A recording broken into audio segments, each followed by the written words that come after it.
Welcome, villagers, to the village hidden in the stories. I'm your guide, All Kage, the creator and author behind all the what-if stories you see on this channel, powered by your amazing suggestions. Every story you hear is written, edited, and produced by me, so if you're ever wondering who's behind the magic, it's me.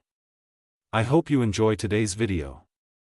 If you're new here, make sure to subscribe, hit the bell icon to stay updated, like the video, and don't forget to drop your what-if ideas and questions in the comments. Today's story is What If Naruto Was the Fox Sage of the Owl House, Part 1. And technically, this is Season 2. For those of you that haven't watched Season 1, I'd say if you want to look back before watching this you can, but honestly this is where the story really starts, so you don't need to leave if you don't want to. But I have put Season 1 the movie as the first part on Season 2's playlist. I worked very hard on the series, off and on. But I've been able to finish up in time to finally give you guys this. I have every episode from here mostly planned out, so don't worry. Before we dive in, it's shout-out time. Huge thanks to everyone who comments and supports the channel, and I mean huge. Not only does it support me, but it gives me what I need to keep writing. Thank all of you, really. And a special shout-out to my Shinobi Patreon members. And for their surprise, old members are getting a month free membership. As always, a very special thank you to them. If you'd like to support the channel, get ad-free videos, early access to transcripts, and more, the Patreon link is in the description. Now, without further ado, let's jump into this what if. Part 1, The Hard Truth. The trees swayed against one another, pushed by a silent wind, yet no birds chirped among their branches. Dark green grass bent toward the blazing sun above, but there was no rustle, no skitter of insects hidden beneath it. It was bright, sunlight glaring over the small town below, but everything felt muted. Quiet, like a brief calm waiting to be broken. A signal for a storm. The air shifted through the forest, building speed, building pressure, until it felt like something was about to burst. The wind rolled forward in a low quake, wrapping around an old, decrepit house barely standing after decades of neglect. It looked eerie, not alive, but not entirely dead either. Haunted, almost supernatural. Still, the house wasn't the reason the air had changed. It wasn't why the world felt like it was holding its breath. Though it was closely related. A sudden flash of yellow replaced the doorway, a solid plank of golden light tearing into existence. Ethereal and blinding, like a gateway forced open. And from the portal stepped Naruto and Luz. The blonde boy emerged first, his height making the porch feel almost too small around him. At 6'1", he carried an easy, slightly slouched confidence that hinted at lean muscle honed by years of motion rather than deliberate training. His tan skin caught the sunlight, marked by days spent outdoors rather than under roofs. He tugged at the collar of his sleeveless orange and black puffer jacket, the fabric stretching over broad shoulders, then brushed dirt from his black shorts as if it hadn't deserved his attention. Along his arms and legs, the tattoos drew the eye, kanji etched into rings that spiraled from his four limbs, connecting to more intricate markings across his back and down to his stomach. 16 rings in total. 16 slots, 4 on each limb, each one precise, deliberate, and strangely mesmerizing. Messy blonde hair fell into his eyes, uneven and wind-tossed, as if it never quite stayed where it was supposed to. His sharp crimson gaze swept the forest in one smooth motion, fox ears perched atop his head twitching and turning. Tracking every sound that didn't quite exist. He looked alert without looking tense, a predator at rest, not on edge, but never unaware. After a moment, he exhaled and turned to Luz. "No one's around," he said simply, boredom seeping into his voice.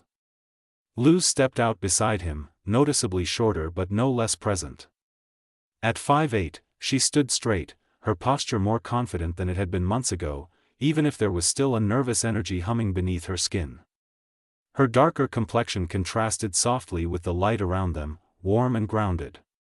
Her build was slimmer through the waist and shoulders, fuller through the hips and thighs, balanced in a way that felt natural rather than deliberate, most of it hidden beneath layers she clearly preferred. She smiled, rolling up the sleeves of her purple jacket. White lines spilled down from the similarly colored hood in thick streaks, the fabric loose enough to obscure her shape, including the curve of her chest, like armor she hadn't realized she'd chosen. Her dark and light purple witch's cloak was draped over it, resting comfortably across her shoulders and trailing down to the slim shorts she wore beneath. Her hair, thick and dark, was pulled back loosely, a few curls already escaping to frame her face, stubborn, expressive, and entirely unwilling to be tamed for long. "You think the cloak with the new jacket is a bit much?" she asked, glancing at him.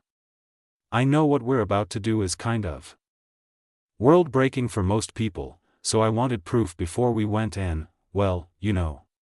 Naruto shrugged, stepping off the porch, eyes still lingering on the trees.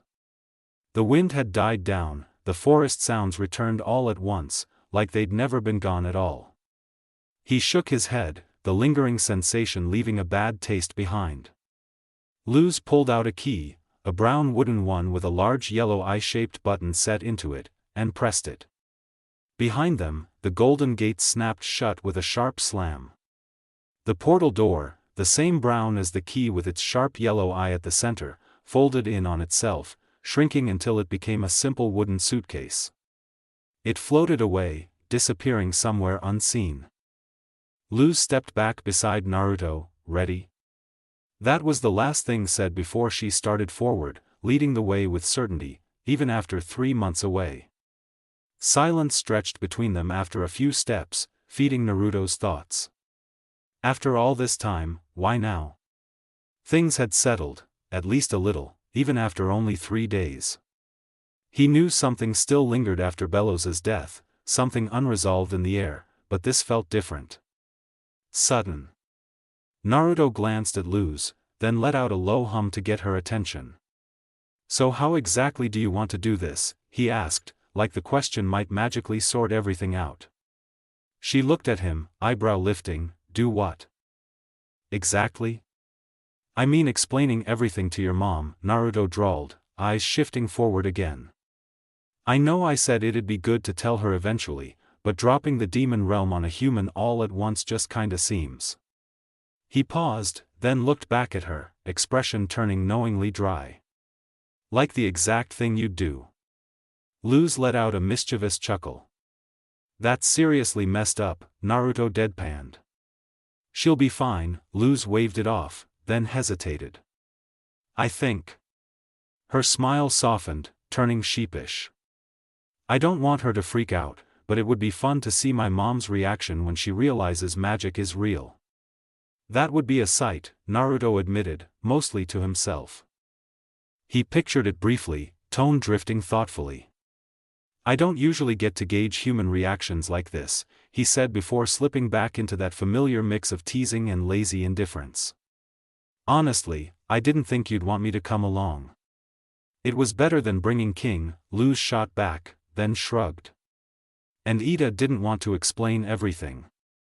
They fell into silence again. Moments later, the forest gave way to a small town. Gravesfield carried on, blissfully unaware of the 2 teens who had just stepped into it.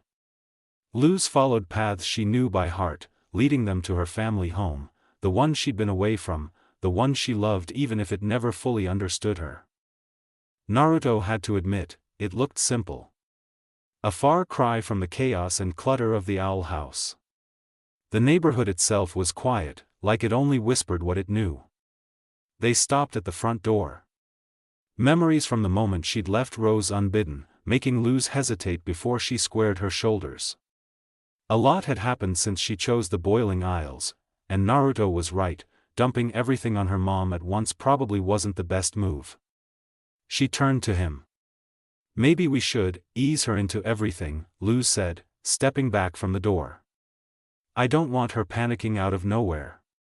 "What happened to wanting to see her reaction?" Naruto asked, brow lifting. "You know that was just happy confidence," she shot back with a weak glare that quickly faded. "So mind your business." Luz paused, then gestured toward the ears atop his head, the orange fading into blonde at the tips. Naruto didn't say anything, he simply shifted. The fox ears sank into his head, replaced by rounded, human ones. His sharp crimson eyes softened, pupils rounding until they turned a clear sky blue. Even the whisker-like marks on his cheeks faded, leaving smooth skin behind. For the first time in a long while, Naruto looked entirely human. Almost plain. Luz blinked twice. How much can you change your look? I could look like anything, or anyone, if I really wanted to. His hair darkened toward brown for half a second, threatening a full transformation, before snapping back to blonde. He turned toward the door, waiting for Luz to either knock or open it. She knocked. It was answered almost immediately. The door swung open, fast, but careful enough not to slam into the wall. Before Naruto could even blink, Camila was pulling Luz into a tight embrace. The woman was easily 2 feet shorter than her daughter, and much shorter than him. She wore a simple yellow sweater and blue jeans over her plump frame, practical and lived in. Her dark brown hair, similar to Luz's, though a little more kept, sat messily around her face, red-framed glasses perched on her nose. And highlighted warm brown eyes filled with relief. For a moment, Naruto might as well not have existed. Camila fussed over Luz, hands on her shoulders, then her arms again, pulling her close like she was afraid letting go would make her disappear. "Oh Luz, te extrain hija mia," Camila murmured, holding her tight before pulling back just enough to look her over. "I missed you, my daughter. I didn't expect you back so soon," she continued, eyes scanning Luz from head to toe. "You only told me you were coming home a few days ago." Luz let out a sheepish laugh as Camila cupped her cheeks, gently turning her face from side to side. "I just couldn't wait to get home," Luz said, a half-truth. And they both knew it. "That's an understatement," Camila chuckled in that unmistakable mom way, before her expression shifted, curiosity creeping in. "Although, I do have a few questions, mostly about this cape." She tugged lightly at the purple witch's cloak draped over Luz's shoulders. Luz stiffened. Naruto caught it instantly, the tension, the second-guessing, the regret already sinking in. He had to bite back a chuckle. Then Camila finished her inspection. Her gaze lifted. And landed on him.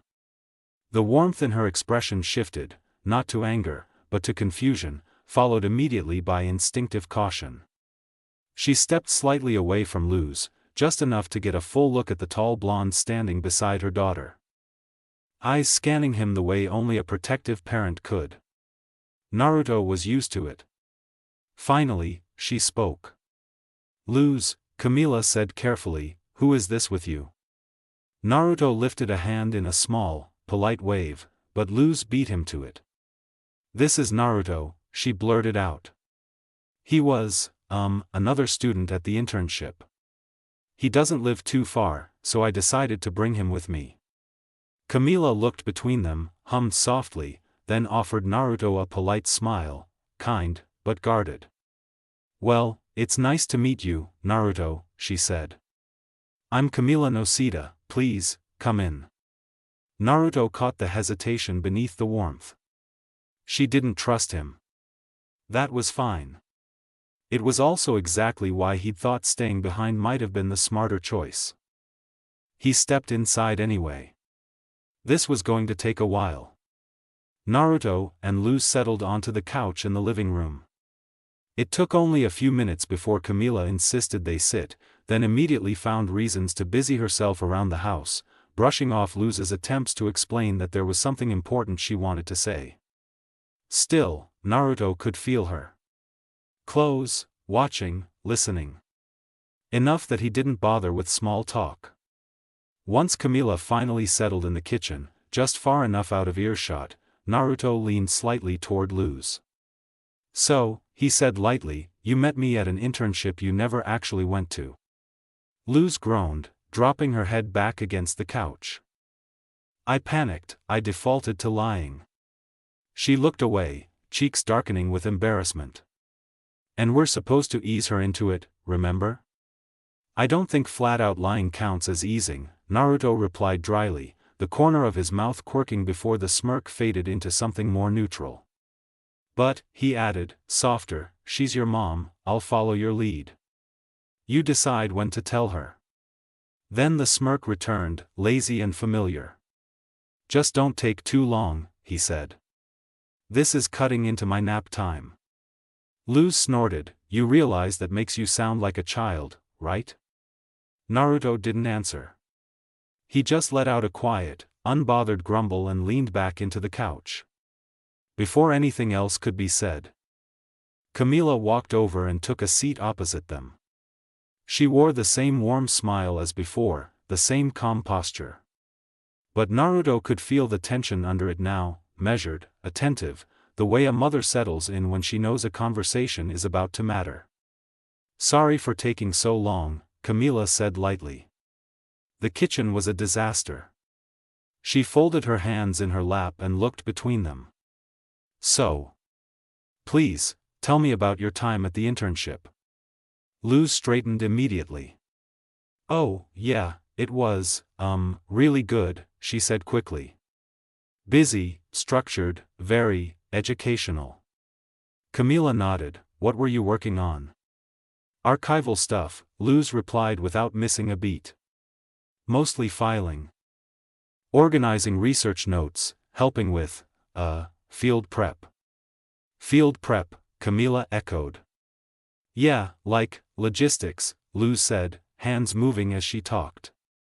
Making sure materials were ready. Safety procedures, you know, intern things. Naruto stayed quiet, watching the way Luz talked faster every time Camila paused.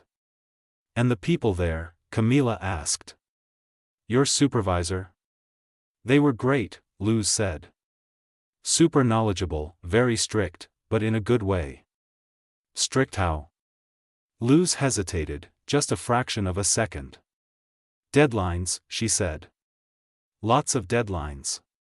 Camila hummed thoughtfully, then glanced at Naruto. And you, she said pleasantly. What were you studying? Naruto blinked once. Nothing specific, he replied. It was more, hands-on. Camila smiled. Hands-on. Yes, ma'am. And you're from? Out of town. How far out? Naruto paused, just a beat too long. Not too far, he said. Camila nodded again, then tilted her head. And how long have you two known each other? Luz answered instantly, a while. How long is a while? Since the internship. Naruto glanced at her. Camila didn't miss it. And you came back together, Camila continued, still calm, earlier than planned, without much notice, wearing a cape. She gestured lightly at Luz's cloak. And you, she added, turning to Naruto, are staying where, exactly? Naruto opened his mouth. He's just visiting, Luz said quickly. Camila's smile tightened, not unkindly, but firmly. I see. She folded her hands again, sat straighter. Luz, she said carefully, how far along are you? Silence dropped into the room like a weight. Naruto froze. What? Luz squeaked. Camila gestured vaguely between them. You come home early, with a boy I've never met. You're nervous, deflecting, wearing oversized clothes, avoiding details. I just want to understand what's going on. Luz's face went scarlet. Mama, no. No lo soy, that's not, she flailed, then slapped her hands on her knees. Oh my god, no. Naruto stared straight ahead. Wow, he muttered. That escalated fast. Camila's eyes snapped to him. Don't joke, she warned. If my daughter is in trouble, she's not, Luz blurted.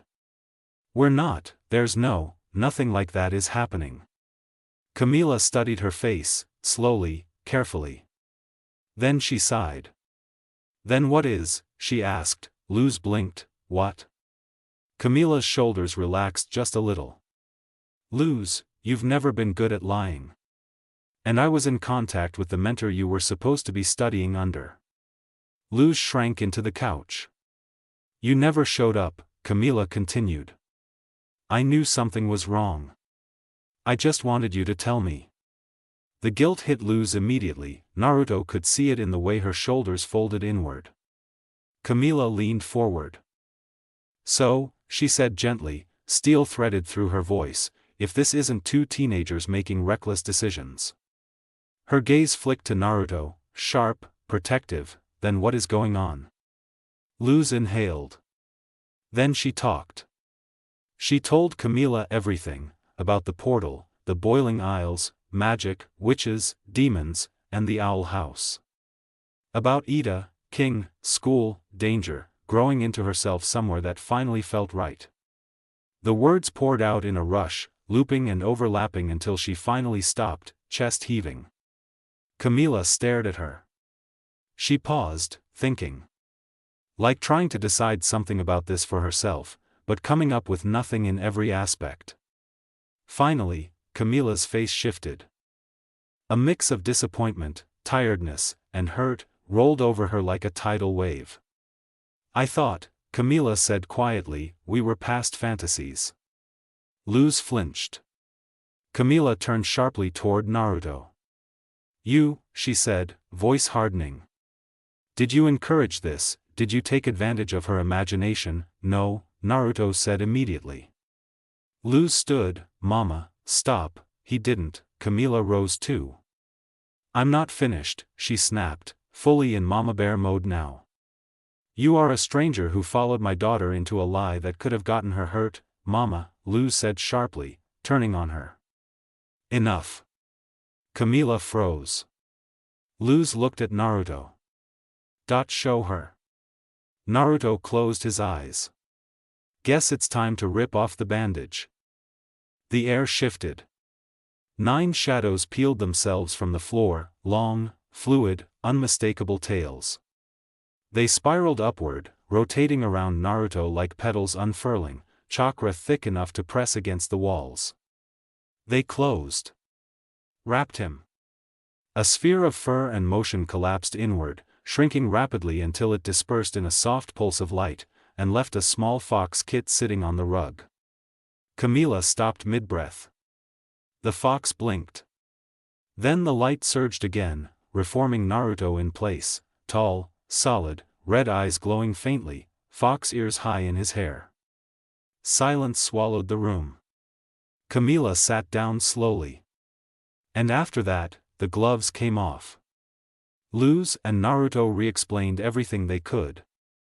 This time with Camila listening carefully, testing, pushing gently at the edges of what she could understand. She tried to rationalize their words, to find some thread of logic, but Naruto's abilities left little room for doubt. Magic, witches, demons. Even ninjas, though Naruto never truly became a shinobi, it felt too important to leave out. By the time they finished, it was too much for Camila to ignore. She wasn't angry, not disappointed, she was worried, flat-out distressed for Luz's safety and future. Naruto, sensing the weight of her concern, quietly stepped back from the conversation, letting mother and daughter take the center. Luz didn't shrink. She met her mother's gaze and pushed back gently. Explaining what she had learned, not just in the boiling isles, but before, in the human world. She revealed how she had been working, quietly and independently, creating, connecting with people, exploring interests, building skills in art, writing, performance, anything that might guide her toward multiple possible futures. Not internships her mother had envisioned, not the standard path Camila expected, but real effort, real growth, and real responsibility. It wasn't a clear plan, but it was proof that Luz was trying, that she was growing in her own way. That being in the boiling isles didn't mean rejecting everything else. She wanted both, and that stubborn clarity, that careful assertion of self, said more than words could. Camila's gaze softened, the edge of panic easing just enough to allow trust back in. After a long pause, she agreed, Luz could spend the rest of her summer in the boiling isles, with conditions. Daily contact, updates, no more secrets, no more lies, no more emoji-only responses. She also made plans to guide Luz toward a more concrete understanding of what she wanted for her future, both worlds included. And when summer ended, they would sit down together and reevaluate, openly and honestly. Camila also wanted to meet Ida properly, to discuss things that had come up during Luz's time away. Naruto, standing nearby, smirked faintly at the thought, wondering whether discuss meant a polite conversation. Or some motherly beating Ida wouldn't forget. For now, it was enough. Luz and Naruto prepared to leave, and Camila hugged her daughter tightly, a goodbye for the moment, but neither believed it would last long. The portal flared, light spilled across the room. And for the first time, leaving didn't feel like running away. It felt like a promise, to herself, to her mother, and to both the worlds she was learning to hold. It felt like she was looking back without pausing in her path, moving toward the future while still acknowledging what she'd left behind. Naruto shifted on the roof of the owl house as the thought settled in. For a moment, he stayed still, watching the orange grass sway below. The forest leaves echoing the same warm hue. The wind brushed through his hair softly, freely, and he let his thoughts follow. Luz was able to look back. Without being pulled under. She could keep both. That was what he'd wanted for her, the whole reason he'd fired a tailed beast bomb point blank into Bellows in the first place. So she wouldn't be forced to choose. But it made him wonder, if he should be looking back too. Naruto reached into his puffer jacket and pulled out a scroll. The scroll. The one he'd taken from Bellows. The one that promised a path back to a world he barely remembered anymore. He stared at it for a moment, sharp red eyes tracing the coarse paper. The slight tear along its edge. It felt old, but not because of time. Slowly, he unrolled it. What greeted him was exactly what Bellows had promised. A seal array. A work of art, perfectly, impossibly crafted, complex kanji wove over one another like a circuit, like something not just written, but forged. Even Jiraiya would have been impressed. Naruto certainly was. Space-time seals were notoriously difficult, but this, just from looking at it, it could work. With modifications, of course. Still, it raised questions. How had Bellows made this? Why would he want Naruto to return to Konoha after all these years? There were no answers waiting here. What Naruto really needed to know was simpler, and heavier. Would he actually go back? Would he return to a place that had never truly felt like home, especially after everything that had happened? He'd thought about it before. He could admit that. Mostly to chase answers that still clung to him, questions that never quite let go. But, Naruto's eyes narrowed. He rolled the scroll back up and slipped it into his jacket, tucking it in close, safe, just in case. He needed clarity. A different point of view. And there was only one person he trusted to give him that, for something like this. Amity was around Naruto's age, close to Luz's height. Slim but softly curved, her frame was toned by years of disciplined magical training, strength worn quietly. Not performed. She wore a loose black shirt, a silver necklace resting against her collarbone, its purple pendant catching faint light, and fitted black pants that moved easily with her. Her pale skin contrasted sharply with her golden eyes, which were half-lidded in idle thought. Loose strands framed her face, her hair pulled into a ponytail far less rigid than the one she used to wear. It wasn't the style of a prodigy anymore, just someone still figuring herself out. Brown roots were beginning to show through the dyed green. It had been long enough that she should have redone it by now. She hadn't noticed. Amity sat at her desk, posture relaxed, boredom tugging at her expression as she opened a book she hadn't touched since the library incident. Her fingers flipped through familiar pages until she reached the first blank one in her notes. She picked up a calligraphy pen and let it hover for a moment before writing. "Dear Diary," she said aloud, quietly. I know I probably shouldn't be writing in my room. Ed and Em don't really care about privacy anymore, so I'm basically inviting trouble if they barge in. She paused, then sighed. Then again, I haven't written in here since Luz found you by mistake. And a lot's happened since then. She smiled faintly. Like the fact that Willow and I are becoming friends again. The smile softened. I wouldn't say we're close, not yet. But at least we're not pushing each other away anymore. Her expression faltered. Or, well, I'm not pushing her away anymore.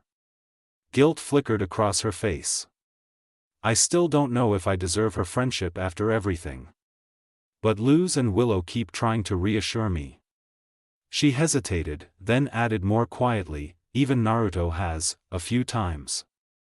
Amity exhaled through her nose. Speaking of Luz the human, and Naruto the demon fox, she continued, that fond smile returning despite herself. I'm dealing with something I've never really had to think about before. She tapped the pen against the page, searching for words. It's hard to explain, or maybe I just don't know how to put it into words yet. She paused, eyes unfocusing as she stared at the paper. After a moment, she sighed again, lower this time, almost fond, as if imagining them both. They've both become really important to me over the last few weeks. More than I'd ever admit out loud. And now I keep wondering. Why? Her pen hovered. Why I feel like this about both of them, or if I even feel anything at all. She swallowed. Maybe it's just in my head, maybe I'm overthinking everything. Her brows knit. But I'm usually sure about things like this. The pen lowered, unmoving. I don't know anymore, I don't know where this is going. And I don't think I have it in me to make any kind of decision, especially one like that. Silence settled in the room. Moonlight spilled softly through the window, casting pale shapes across the walls. It illuminated how little the room had changed since she was a child. It was the same room. Just a bigger bed, no toys, and shelves filled with books instead.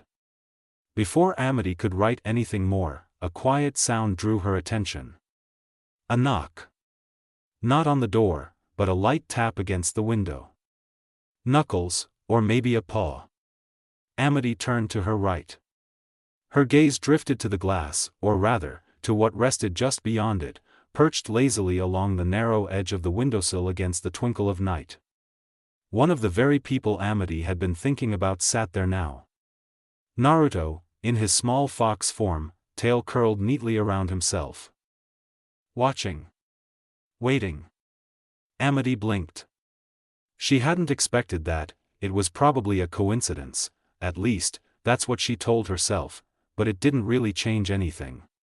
She stood, hesitated for half a second as her expression soured, then smoothed it away. Whatever she felt, she tucked it down and replaced it with a smile. Not too soft.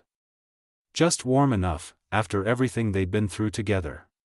She pushed the window open. Took you long enough, Naruto drawled, punctuating it with a lazy yawn. He hopped inside, paws clicking softly against the floor as he padded toward the center of the room. Amity's expression soured immediately. It took me all of 1 second to open the window. She rolled her eyes. If you get that tired of waiting, why not just sneak in? Naruto cocked his fox head at her. That takes effort, he replied, smirking.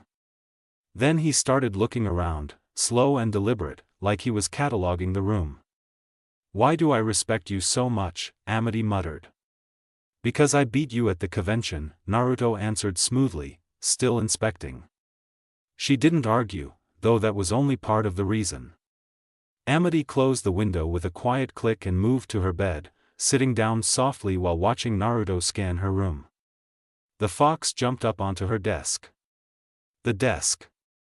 Amity's eyes widened. Her diary was still open. Embarrassment and dread rushed through her veins, but before she could lunge forward, Naruto's tail flicked out, snapping the book shut. You should really be more careful with your book of secrets, he said simply. That didn't stop her face from heating.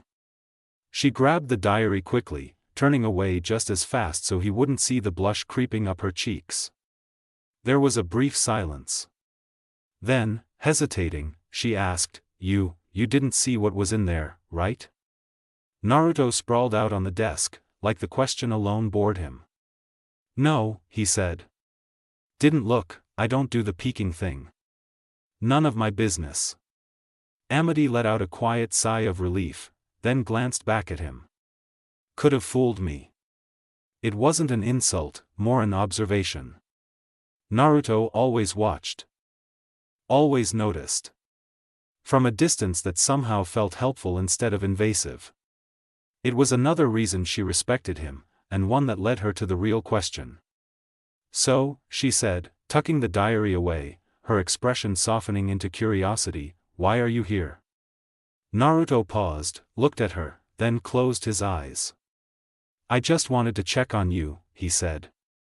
Make sure your leg's healed. His tail flicked once. Willow said it was still bothering you. I'm fine, Amity crossed her arms. You don't need to keep dropping in. Her expression turned fond despite herself. I already know you're sorry about throwing me across the field. I know you like the company, Naruto smirked. Cracking one eye open to gauge her reaction. She froze, just for a moment, a deeper flush colored her face before she recovered, sharpening it into a smirk of her own. Don't give me that, she shot back. Pretending you don't enjoy coming here must hurt worse than a broken leg. Naruto faltered, just slightly, before pushing the smirk back into place.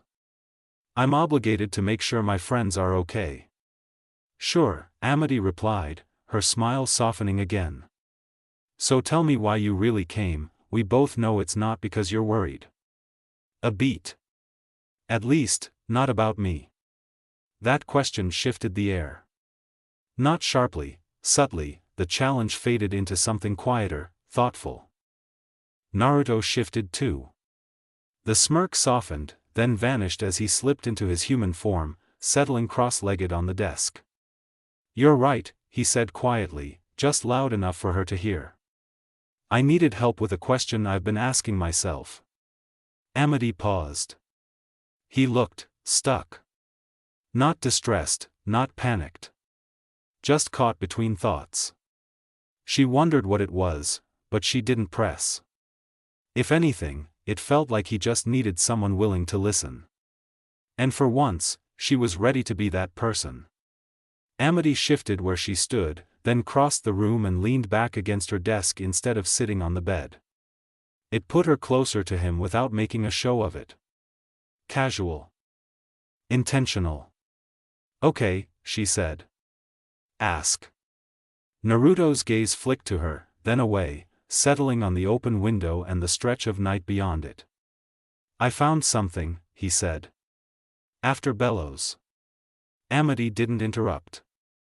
A way back, he continued. Not dramatic, just a statement. To my world. Her breath caught, barely, she straightened without realizing it. Naruto noticed, he always noticed. I never thought I'd need it, he said. Or want it. I was sure that part of my life was done. His fingers curled lightly against the wood of the desk. But now it's sitting there, he went on. And I don't know what to do with it. Amity tilted her head, because going back wouldn't really give you anything. Naruto's eyes slid to hers, sharp, but not defensive, thoughtful. Not nothing, he corrected. Answers. That word hung between them. There are things I never figured out, he said quietly. Things I walked away from because surviving mattered more at the time. A pause. They still bother me. Amity understood that feeling more than she liked. And staying, she said slowly, means living with those questions. Yeah. She pushed off the desk and sat beside him, leaving a careful inch of space. Close enough to matter. Far enough to breathe. You don't have to solve it tonight, she said. Some questions need time before they'll even let you touch them. Naruto let out a slow breath. Not relief exactly, something steadier. That's why I came here, he admitted. You don't tell people what they should want. Her lips curved, faint but real. I hate being told what to want. He huffed, figures. The moment settled, quiet, honest, balanced. Then, the door creaked open.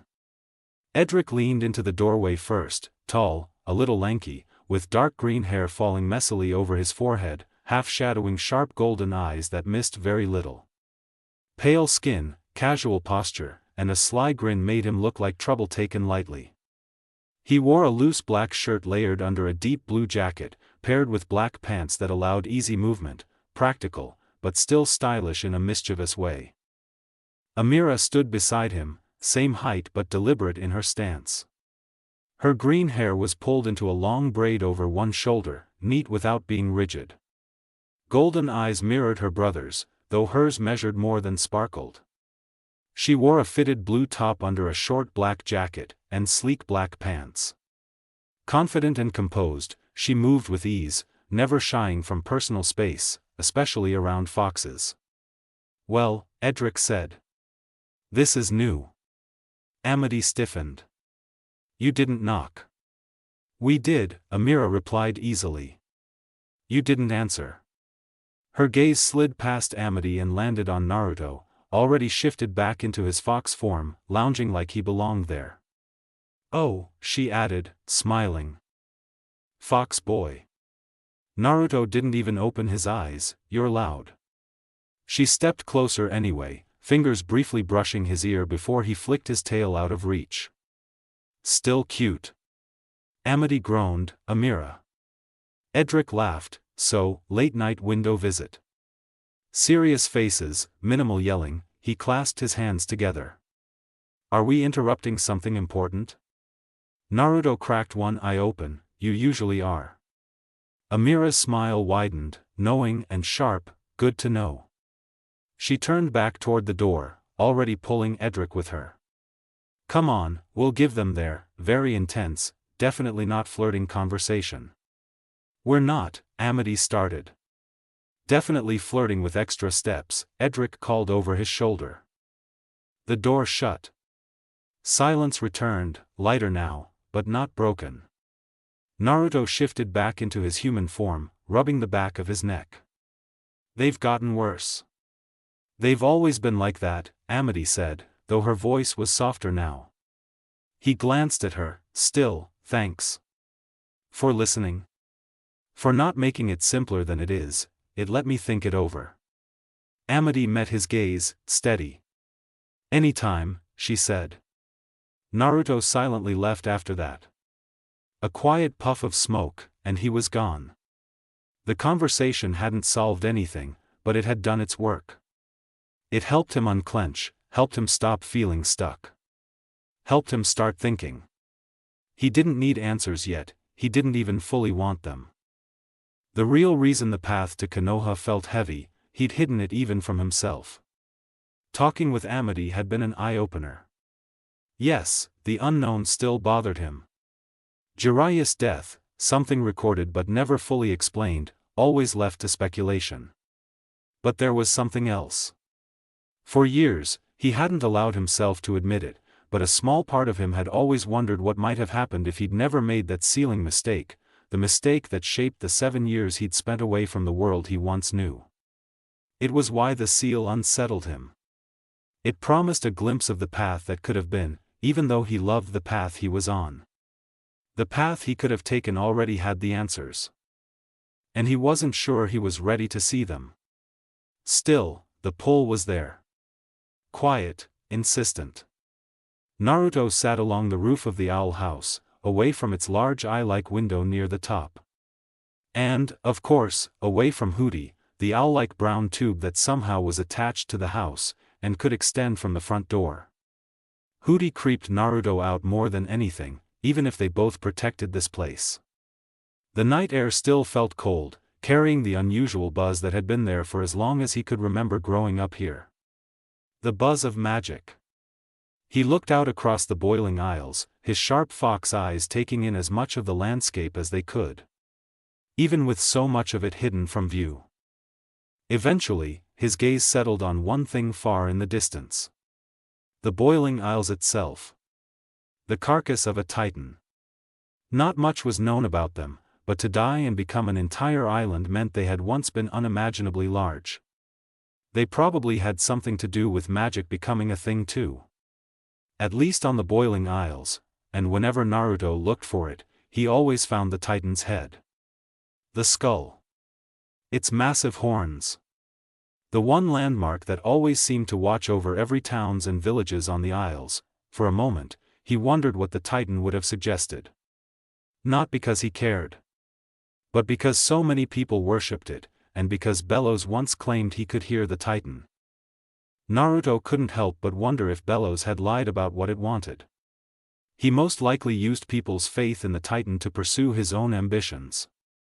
But with a sigh, Naruto guessed it didn't matter. Not with Bellows gone. This trip was his decision. So he had to make it. Whether he liked it or not. He rolled the scroll between his fingers again, feeling the coarse paper under his fingertips. For the first time in years, the option was real. Not a what-if, not a memory.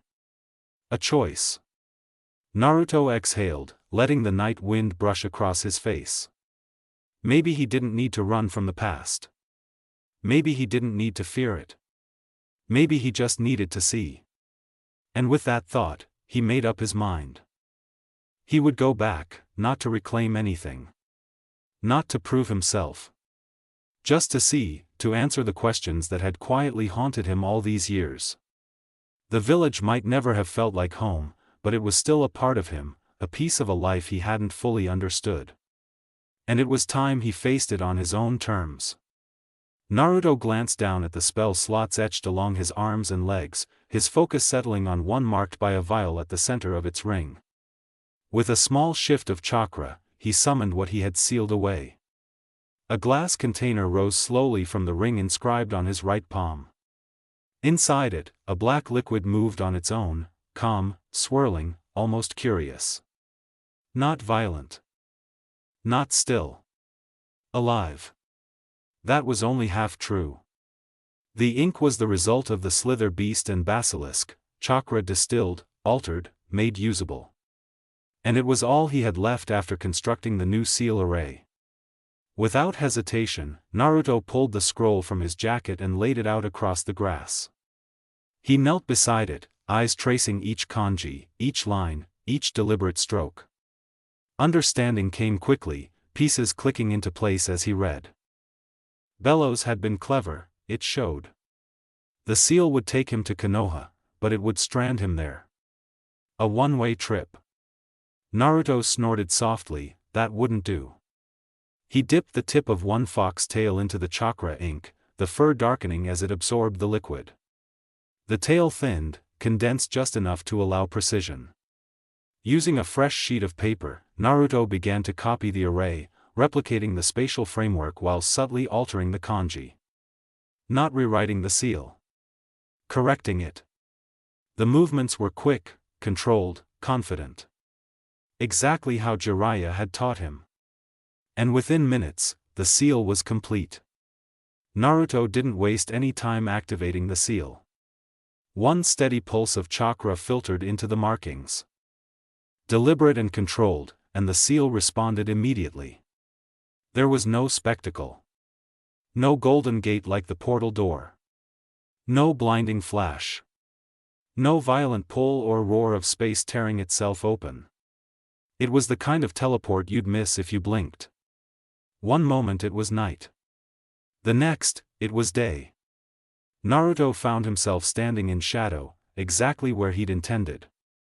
A narrow alley tucked between two buildings, stone walls worn smooth by time and weather. Sunlight spilled in from the street beyond, stopping just short of where he stood, leaving him half hidden in the cool dark. Small, unassuming, unseen. Perfect for someone who wanted to look without being noticed. Still, Naruto didn't move right away. He let himself feel it first. The air was different here, drier, familiar in a way that tugged at muscle memory more than emotion. Chakra moved through the village in subtle currents, layered and overlapping. Orderly, structured, alive. Konoha. To be sure, he needed a better view. In a flicker of motion, Naruto shifted into his small fox form. His body compacted smoothly, for replacing skin in a practiced blur. He sprang upward, claws catching stone as he vaulted from one wall to the other, bounding higher with effortless precision. The climb was instinctive, almost lazy, like he'd done it 1,000 times before. He crested the rooftop in seconds. From there, the village opened up. Konoha stretched beneath him, familiar and unfamiliar all at once. The streets were busier than he remembered, wider paths, reinforced structures, subtle changes that spoke of growth rather than reconstruction. Nothing dramatic. Just progress. The kind that happens when time is allowed to pass uninterrupted. His gaze lifted naturally, drawn toward the mountain. The Hokage faces watched over the village as they always had, but there was a new one now. A fifth. The stone carving depicted a woman. Younger than the others, from what he could tell. Long bangs framed her face, though the detail was softened by stone and distance. He couldn't make out much beyond that, no clear expression. No defining features, but the presence alone was enough. So the seat hadn't stayed empty. Good, he thought, without quite knowing why. His eyes drifted back down, tracing rooftops, alleys, training fields. Some landmarks were gone, others had shifted. A few stubbornly refused to change at all. Konoha hadn't become something new, it had become more itself. And somehow, that made the distance sharper. Naruto exhaled slowly and turned away from the edge. If he was here, he might as well start somewhere familiar. He slipped back into the shadows, moving across rooftops with practiced ease, keeping low, quiet, unremarkable. Patrols passed beneath him without pause. No sudden flares of attention. Just another presence the village didn't quite notice. It didn't take long to reach his old neighborhood. The building was still there. That surprised him more than it should have. Same structure, same dull exterior, same narrow stairwell leading up from the street. It looked smaller than he remembered, like most things did when you returned after growing past them. Naruto paused across the street, standing in the shade of a nearby roof. He didn't go in. Not yet. Instead, he watched for a moment, long enough to confirm it was real, long enough to let the quiet settle. There was no pull in his chest, no rush of nostalgia. Just acknowledgement. This place existed. So did he. Naruto crossed the street quietly and stopped at the base of the stairs. No rush. No hesitation sharp enough to stop him. Just the weight of familiarity pressing in, muted but present. Then he reached out, fingers brushing the railing, and stepped inside. Naruto moved through the apartment slowly, almost cautiously, as if the place might flinch if he moved too fast. It was cleaner than he remembered. Not just tidy, kept. The air didn't carry the stale scent of neglect or dust. The floor was swept. The counters were wiped down. Someone had cared for this place after he vanished, enough to make sure it didn't rot around his absence. That alone unsettled him more than if it had been abandoned. The apartment itself felt smaller. The single bedroom, the narrow living space, the kitchenette pressed into the corner, it had all shrunk in the years since he'd last seen it. 7 years of growing, surviving, changing had done that. Places didn't stay the same size when you outgrew the version of yourself that lived in them. The fridge was empty. No food, no leftovers, no expired ramen cups stacked in shame like he used to leave them. The cabinets were bare too, clean enough that it felt intentional. Naruto frowned faintly, then paused. Ramen. He tried to remember the last time he'd eaten it, and immediately thought of Ikaraku's. The thought stalled him completely. He didn't push it. Let the memory sit where it was and moved on. The only things left in the apartment were gathered on the table in the middle of the living room. Neat, deliberate. His calligraphy set sat there, untouched. Brushes aligned, inkstone clean but worn from use. The familiar weight of it tugged at him the moment he picked it up. Hours bled into memory. Practicing lines until his wrist ached. Jiraiya correcting his grip, laughing when the strokes went crooked, insisting seal work wasn't about perfection but intent. Days spent learning, failing, learning again, dreaming about becoming a shinobi who could stand tall beside his godfather. It was all still there. Naruto opened the set and found the chakra ink still sealed inside. He hesitated only a moment before pocketing it. He left everything else exactly where it was. If he ever came back, he wanted it to stay like this. The last thing on the table made him stop completely. A framed photograph. Naruto picked it up carefully. He was 10 in the picture, shorter, softer. His face was rounder, smile wide and unguarded. His blue eyes were bright, still fox-like, but less sharp, less burdened. The whisker marks on his cheeks were faint, like they hadn't fully decided to stay yet. Next to him stood a tall man. Even back then, Jiraiya had looked older. Long white hair cascaded down his back in wild spikes. Porcupine-like and unmistakable. The metal forehead protector gleamed, etched with the kanji for toad oil. Red robes draped over green tactical armor, worn and familiar. And his eyes, dark brown, sharp, amused, belonged unmistakably to the super pervert. Jiraiya. Naruto cracked then. Not loudly, not visibly, he didn't cry or curse or sink to the floor. But something in his chest loosened in a way it hadn't allowed itself to in years. The sadness came back, not overwhelming, not crushing, but real. Persistent. He let it exist. Loss hadn't gone away with time, he knew that now. But it didn't have to be carried alone anymore, either. He'd learned how to share the weight. How to let it rest instead of letting it hollow him out. Naruto set the photo back on the table. His resolve settled quietly. He would find out what really happened to Jiraiya. Not speculation, not half-records. The truth. Classified or not, buried or inconvenient, it didn't matter anymore. Closure mattered more than permission. Someday, he would have it. Naruto left the apartment the same way he entered, quietly, deliberately, closing the door behind him with a soft click. He didn't notice the faint pulse of chakra ripple through the building as he stepped away. Or the silent alarm he'd just tripped. His next visit was a certain shop. Left alone after all these years. Ikaraku's was still standing. That, more than anything else so far, caught him off guard. The shop had been repaired after the fire, subtle work, careful not to disrupt the flow of the street or draw attention to itself. The wood was new where it needed to be, the structure reinforced, the damage erased just enough that only someone who remembered it before would notice the difference. But it was empty. No banners fluttered above the counter, no soft stools pulled up close. No steam rising from a pot that never seemed to empty. No warm, booming laugh from a man who had felt more like a grandfather than most people ever realized. No sharp, familiar banter from a girl who had felt like a sister. Naruto sat in the shadows across the street in his fox form, small, unassuming, just another flicker of life in the city. His tail curled around his paws as villagers passed by, talking, laughing, living.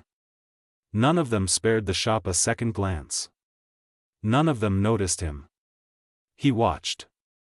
And thought. If the seal hadn't failed, if he hadn't disappeared when he did, Tucci still would have been gone, I am too, and Jiraiya. The few anchors he'd had in this village already vanished, leaving nothing behind but absence and unanswered questions. He would have had nowhere to go. No counter to sit at when the world felt too loud. No familiar voices reminding him he mattered without asking for anything in return. No steady presence to temper the loss. He would have been alone. Naruto could see it clearly now, the version of himself that stayed. Younger, angrier, consumed by the implications of Jiraiya's failed mission, by what it meant, by the injustice of it all. Revenge would have been easy. Logical, even. And it would have eaten him alive. That path would have chewed him up and spit him back out sharper, colder, rougher than he already was. Someone efficient, someone effective. Someone he didn't like. Naruto exhaled slowly, a quiet huff through his nose, and let the thought pass. Another decision settled into place, silent, unannounced, but firm. If he came back to Konoha again. Really came back, he'd fix the shop. Not to reclaim anything, not to rewrite the past. Just to honor what it had been. The fox turned away from Ikaraku's at last, slipping deeper into the city's shadows, unseen and unremarked, carrying the weight of memory a little lighter than before. Naruto landed without a sound. He shifted into his human form as his feet touched stone, fox ears parting naturally from his hair. The air was still here, quieter than the streets, heavier in a way that had nothing to do with sound. The memorial stone stood before him. A single slab, dark and worn smooth by time, etched with the names of every shinobi who had given their life for a comrade. For the village, for something bigger than themselves. A tradition of remembrance. Of respect. Once, long ago, Naruto had wanted his name carved into this stone. Back when he still believed becoming a great ninja meant being remembered here. Back when he thought the village would one day look at him and see a hero instead of a container. Now? Not so much. He stood a few steps away, hands in his pockets, posture loose but alert, eyes scanning the rows of names without urgency. With distance. With clarity. If his name had ever ended up here, it wouldn't have been as Naruto Uzumaki. It would have been as the nine-tailed fox. As the thing that attacked the village on the day he was born. As the monster they had already decided he was before he ever had a chance to prove otherwise. That was all they would have seen. They would never have seen the truth, not the effort, not the restraint, not the choices he'd made when no one was watching. The thought didn't make him angry. Just thoughtful. It made him wonder, briefly, whether the demon fox that had attacked all those years ago had truly been wrong. Whether lashing out at a village steeped in fear and hatred had been instinct, or inevitability.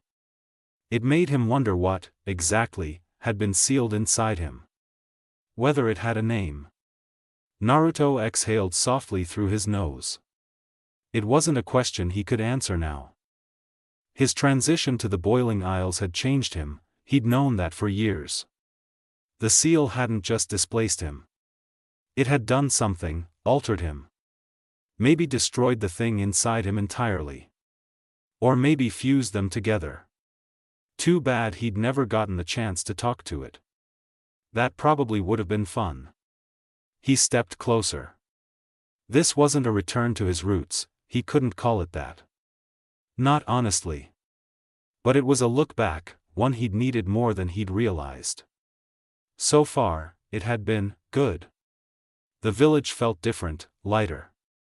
The people he'd passed earlier had seemed happier, less tense, less sharp around the edges. Maybe his absence had given the place room to heal. Or maybe the ugliness had just learned to hide better. Either way, he didn't care. This wasn't closure, not really. And it definitely wasn't the set of answers he'd come looking for. If he wanted those, he'd have to stay longer. And he didn't want that. What this was perspective. A look back, like he'd planned. Like Luz had done. A look back with no chains attached. Naruto smiled, just barely. Not closure, but a start. The smile faded as quickly as it came. His red eyes moved across the stone again, slower this time, more deliberate, until they reached the place where a name should have been. Jiraiya. The space was there. Empty. Not blank, scarred. The stone bore the faint marks of old etching, scraped away hastily, as if someone had removed the name after it had already been carved. After it had already belonged there. Naruto stared at it in silence. That wasn't how the memorial stone worked. Names weren't erased. Not for politics, not for failure, not for secrecy. Only one possibility settled into his chest, slow and heavy, not fear, not hope, but something sharper. Unfinished truth. Naruto didn't move for a long moment. Then, quietly, decisively, he turned away. This trip hadn't given him answers. But now he knew where to start looking. Naruto barely had time to take a step. Before he could move, before he could follow the thread of suspicion tightening in his chest, the air ahead of him shifted. The open training ground stretched wide before the memorial stone, a long, grassy expanse broken by packed dirt paths and ringed with tall, quiet trees. A place meant for practice, for repetition, for discipline. Two figures stepped into view. They hadn't rushed in, they hadn't announced themselves. They were simply there. Both wore standard green flak jackets over dark shinobi clothing, leaf headbands gleaming faintly at their foreheads. Jonin, experienced, alert. One man, one woman. Naruto's eyes narrowed slightly as he took them in. The man was his height, almost exactly. Broad-shouldered beneath layers of armor and cloth, his build compact, efficient, strong, trained. His pale skin contrasted sharply with his dark hair, which jutted out behind him in an awkward, sharp fan, while two long bangs framed his face, casting shadows over his eyes. The sides of his head were cropped close. Black eyes locked onto Naruto with immediate focus. His hand drifted, not hurried, not hesitant, toward the sword strapped along his back. The woman stood half a step behind him. She was tall, maybe a little taller than Luz. Her pink hair was cut sharp and sleek, framing her face with precision rather than softness. Deep green eyes studied Naruto carefully, not hostile, but not relaxed either. She looked unassuming. And that was what made Naruto's instincts flare. The air around her hummed faintly, like coiled tension held just beneath the surface. Strength restrained by discipline, power waiting for permission. Naruto adjusted his stance subtly. Don't underestimate either of them, he decided immediately. The woman stepped forward first. State your business, she said, voice firm but controlled. You entered the village undetected and tripped a silent alarm tied to a well-established memorial residence. Naruto blinked once. Memorial residence? She continued, eyes never leaving his. You don't match any active records. You don't look like anyone from around here. And yet you moved through Konoha like you knew exactly where you were going. Questions followed quickly after that. Who was he? How did he bypass the perimeter? Why that location? Why now? Naruto only half listened. Memorial residence, understanding clicked into place, slow and strange. They thought he was dead. Of course they did. There was no way the same villagers who'd flinched at his shadow had mourned him openly when he vanished. No way they'd lit candles or wept in the streets. So someone specific must have done it. Someone with authority. Someone who cared. Naruto exhaled through his nose. Doesn't matter, he decided. Who cares? I'm leaving, he said flatly. Just had a few things to check. That answer landed poorly. The man's eyes sharpened, darkening with intent. The woman's mouth opened, clearly ready to snap back, but she stopped herself, visibly forcing calm. Sir, she said, slower now, measured, that isn't an acceptable, fuck off, Naruto replied casually. Silence. The woman stiffened, the man didn't hesitate. Steel flashed. Naruto's crimson eyes caught the movement before the man even moved. With a pulse of energy through the spell slot on his left arm, Naruto summoned his cleaver in a burst of motion, the massive blade materializing into his grip just in time to meet the katana head-on. Metal screamed. The impact shuddered through the air. The black-haired shinobi pushed forward, strength surging behind the strike, but Naruto didn't budge. Their weapons locked, neither gaining ground. "Oh," Naruto noted. "You're serious." The man kicked back, flipping away to create distance, then came in again, fast, 3 slashes from each side. 6 attacks in rapid succession. Naruto weaved left, ducked under the third, blocked the fourth, jumped back from the fifth, and knocked the sixth aside with a sharp twist of his wrist. Then he surged forward. A wide, sweeping slash from the right, powerful, but restrained. A test, an opening. The man didn't block. He vaulted cleanly over the blade, landing in a crouch before retreating again. Then he drove his sword into the ground. 5 hand signs, blindingly fast. Fire erupted. Not at Naruto, but around him. 50 fireballs burst outward, each the size of his torso, forming a loose dome of flame. Then they moved, twisting, spiraling, redirecting midair. Naruto frowned. What kind of attack was this exactly? The answer came a heartbeat later. A blast from behind, he twisted away just in time. Another from the right, too fast. It struck him, sending him tumbling across the dirt. He rolled, rose instantly. Burned, singed, stunned. Not out. So that's the game, Naruto muttered. An overwhelming jutsu, directional misdirection, pressure, capture if possible, kill if necessary. Clever. He moved again, dodging high, flipping low. Narrowly slipping between converging flames. Attacks layered, doubled, twisted at impossible angles. Naruto stayed mobile, chose not to stop it yet. Then the air changed. Naruto adapted. When the next fireball came too close, he let it hit, straight into the seals etched along his hands and feet. The flame vanished.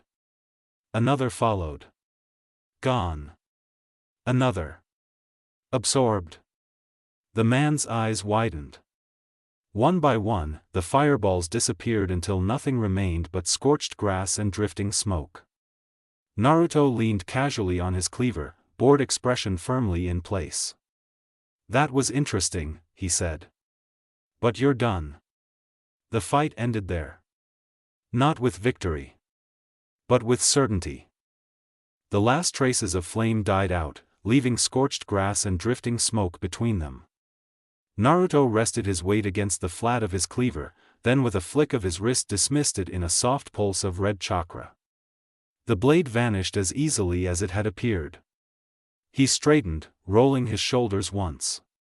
"Well," he said lightly, "that was fun." Both shinobi stiffened. Naruto glanced between them, already stepping back. "I'll be heading out now. Thanks for the warm welcome." The woman reacted first. "Wait," she said quickly, stepping forward before the man could move again. "Just, wait. We got off on the wrong foot." The black-haired man shot her a look. "Sakura," she lifted a hand without looking at him, "you attacked him first. He could have continued the fight, but he's not. We don't know why he is here, and the Hokage told us to question, not engage." The man grumbled. Naruto paused. Not because she told him to, but because her voice wasn't defensive anymore. It was, careful, grounded. "You're not in trouble," she continued. "Suspicious?" "Yes, but we just have questions." Naruto tilted his head slightly. "Questions about what?" She hesitated, eyes flicking toward him more closely now. "Really looking." "About you," she said. "And why you went to that apartment." Naruto didn't react. But he listened. "No one goes there." She added quietly. "No one visits it. No one even talks about the boy who used to live there anymore." Her jaw tightened.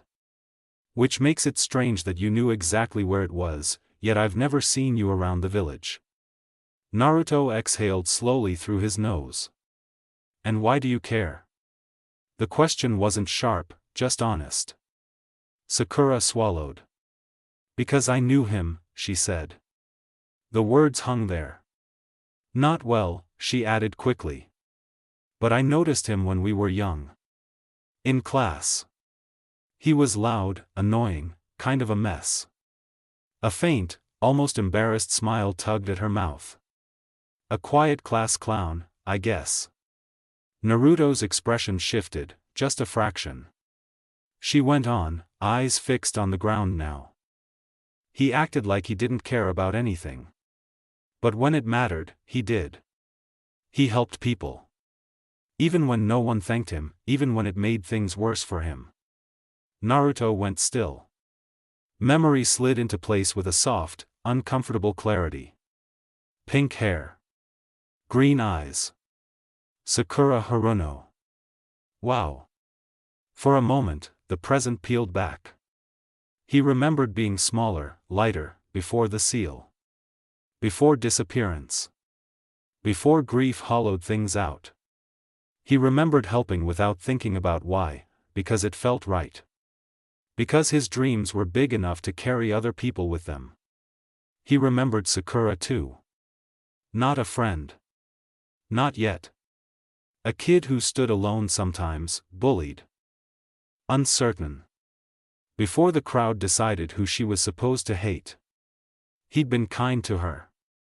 Nothing dramatic, nothing heroic. Just, kind.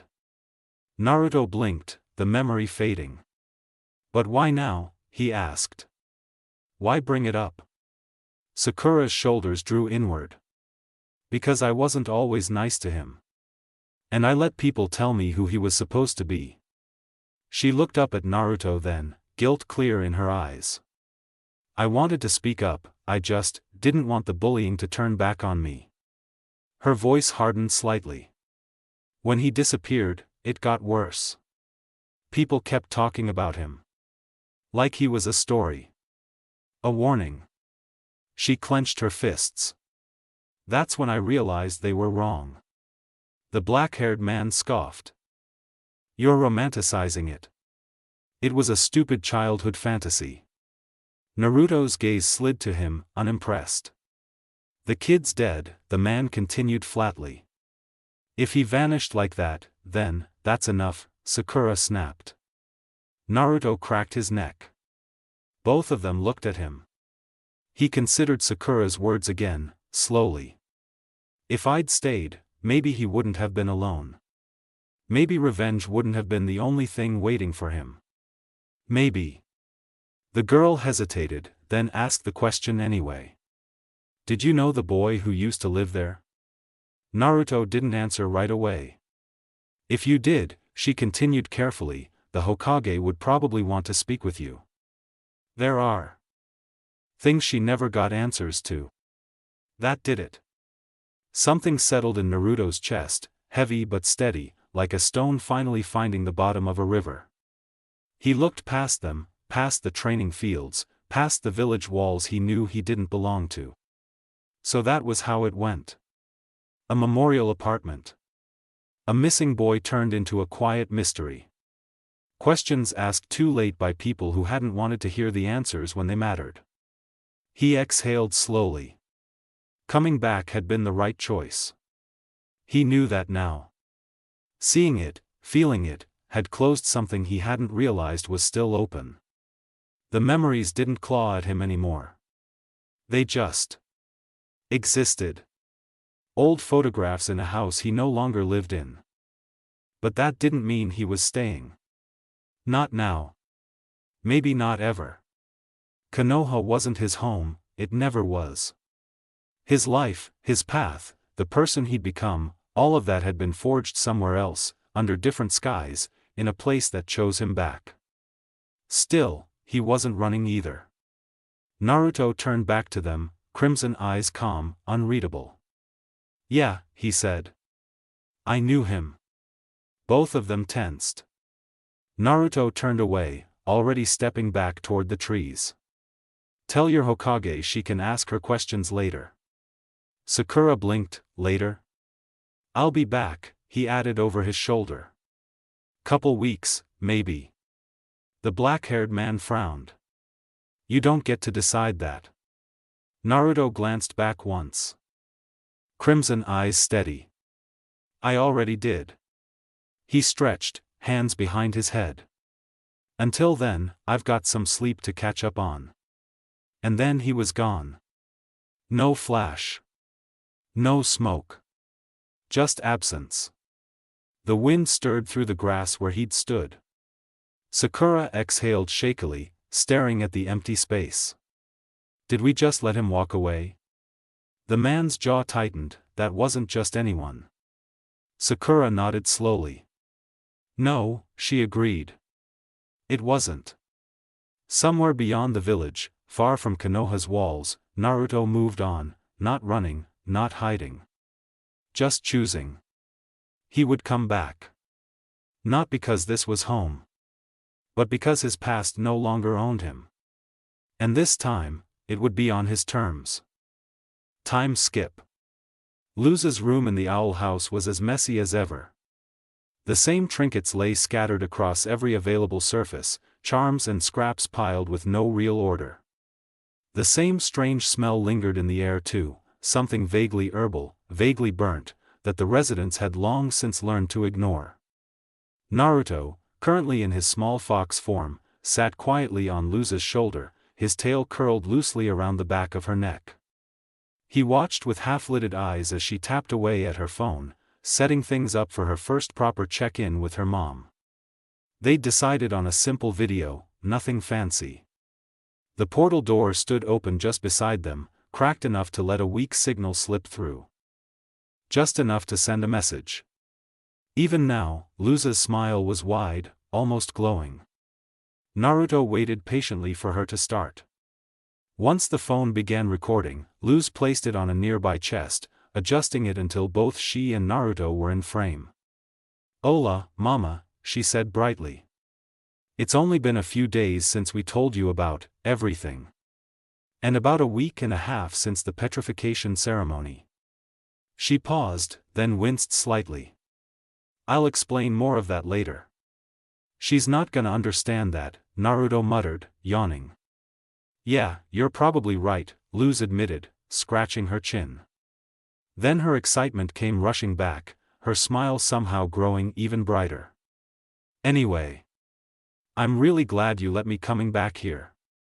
So much so that I thought I'd introduce you to the basics of the Boiling Isles." She turned toward Naruto, scratching gently beneath his chin as she spoke.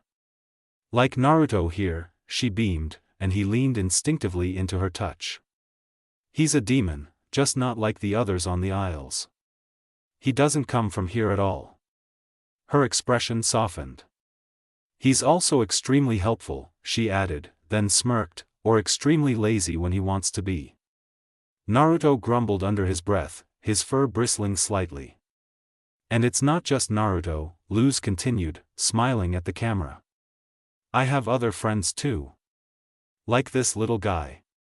She scooped up King, lifting him easily. He was the size of a small dog, still larger than Naruto in his current form, with black fur. A long bushy tail, and stubby paws that ended in bone-like claws. His head was a smooth white skull shaped vaguely like a dog's, small horns jutting from the top, the left horn missing a large chunk. From the middle to the tip, cracked and gone. Despite how strange he looked, the combination of his size and fluff made him cute. In a gremlin sort of way. King dangled for a moment before Luz leaned in and whispered, "You're on camera." He froze, then gave a small, awkward wave.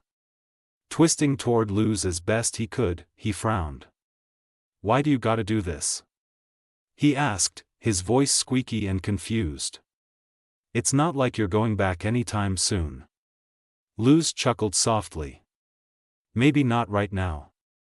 But my mom still wants to check in. And, I will have to go back eventually." "No way!"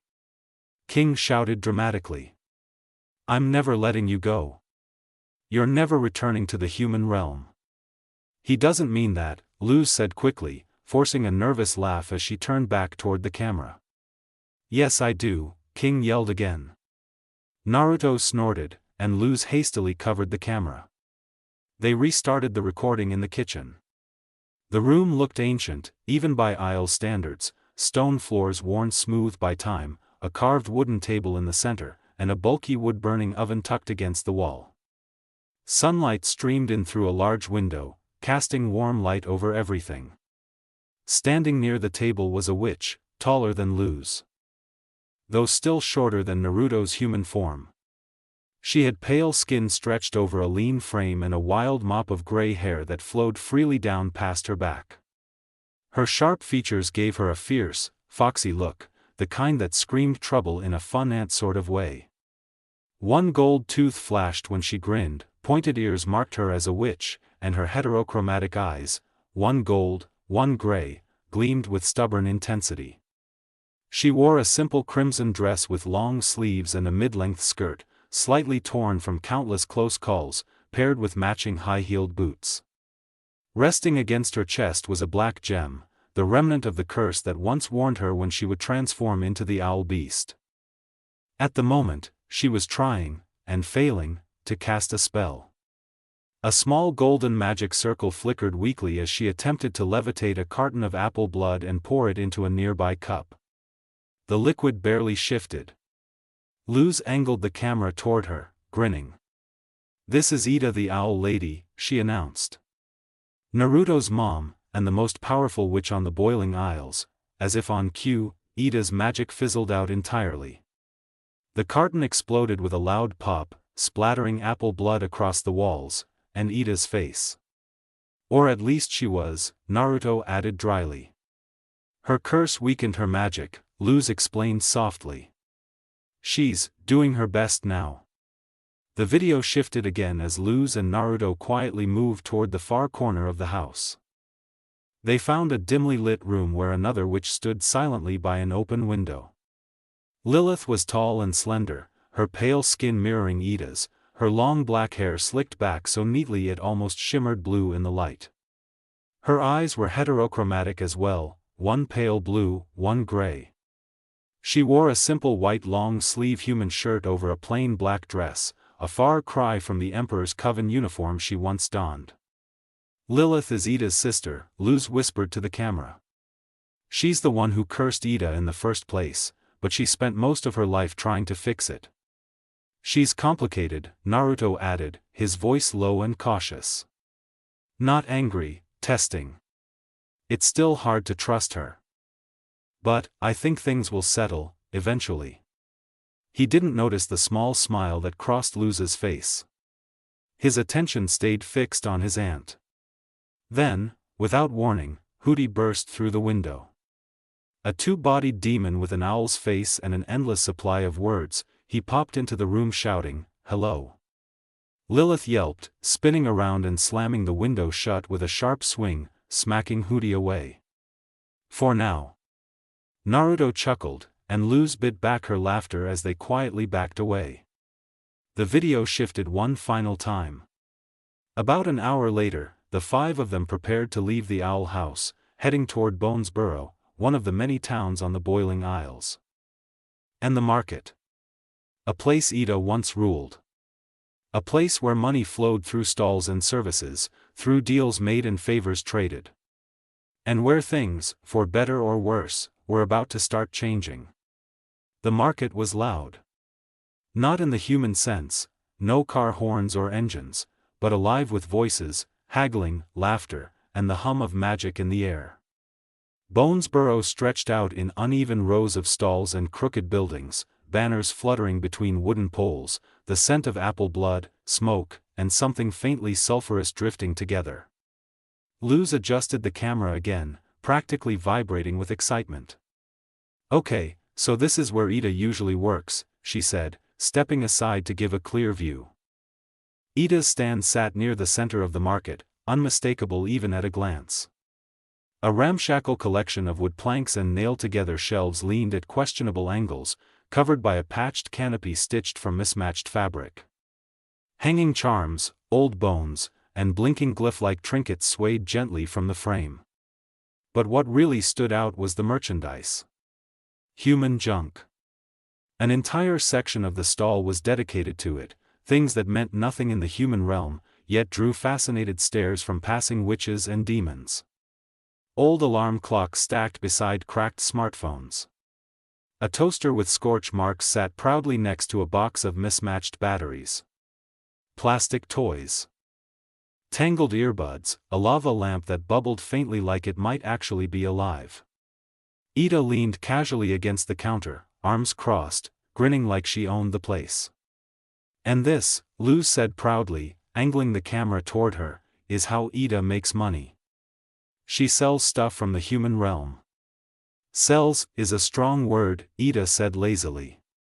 "I liberate valuable artifacts from one dimension and introduce them to another."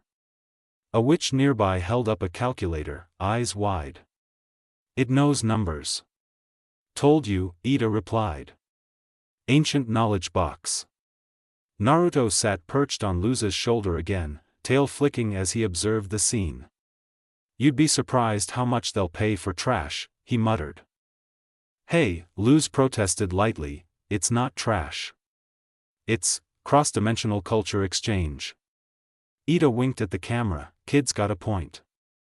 After a few more shots of the stand, and Ida loudly upselling a busted hairdryer as a wind spirit containment device, Luz stepped aside, finding a quieter corner of the market. She steadied the phone, taking a breath as her smile softened into something calmer. More real. "So, Mom," she said gently. "Please don't be scared." Her voice didn't shake, but it wasn't forced, either. "I'm excited to still be here after everything," Luz continued. "And I'm gonna do my best to become a full-fledged witch, and get home to you safe and sound." She smiled, eyes shining just a little. "Te quiero, Mama. Te lo prometo, regresar a casa pronto." The video ended. A moment later, a small heart appeared on the screen. Luz smiled at it for a second longer than necessary, then reached out and closed the portal door. The shimmer of light vanished, the connection snapping away as the door sealed shut. The internet disappeared with it. For a moment, neither of them spoke. Naruto finally broke the silence. "So," he said quietly, "was it as hard as you thought it'd be?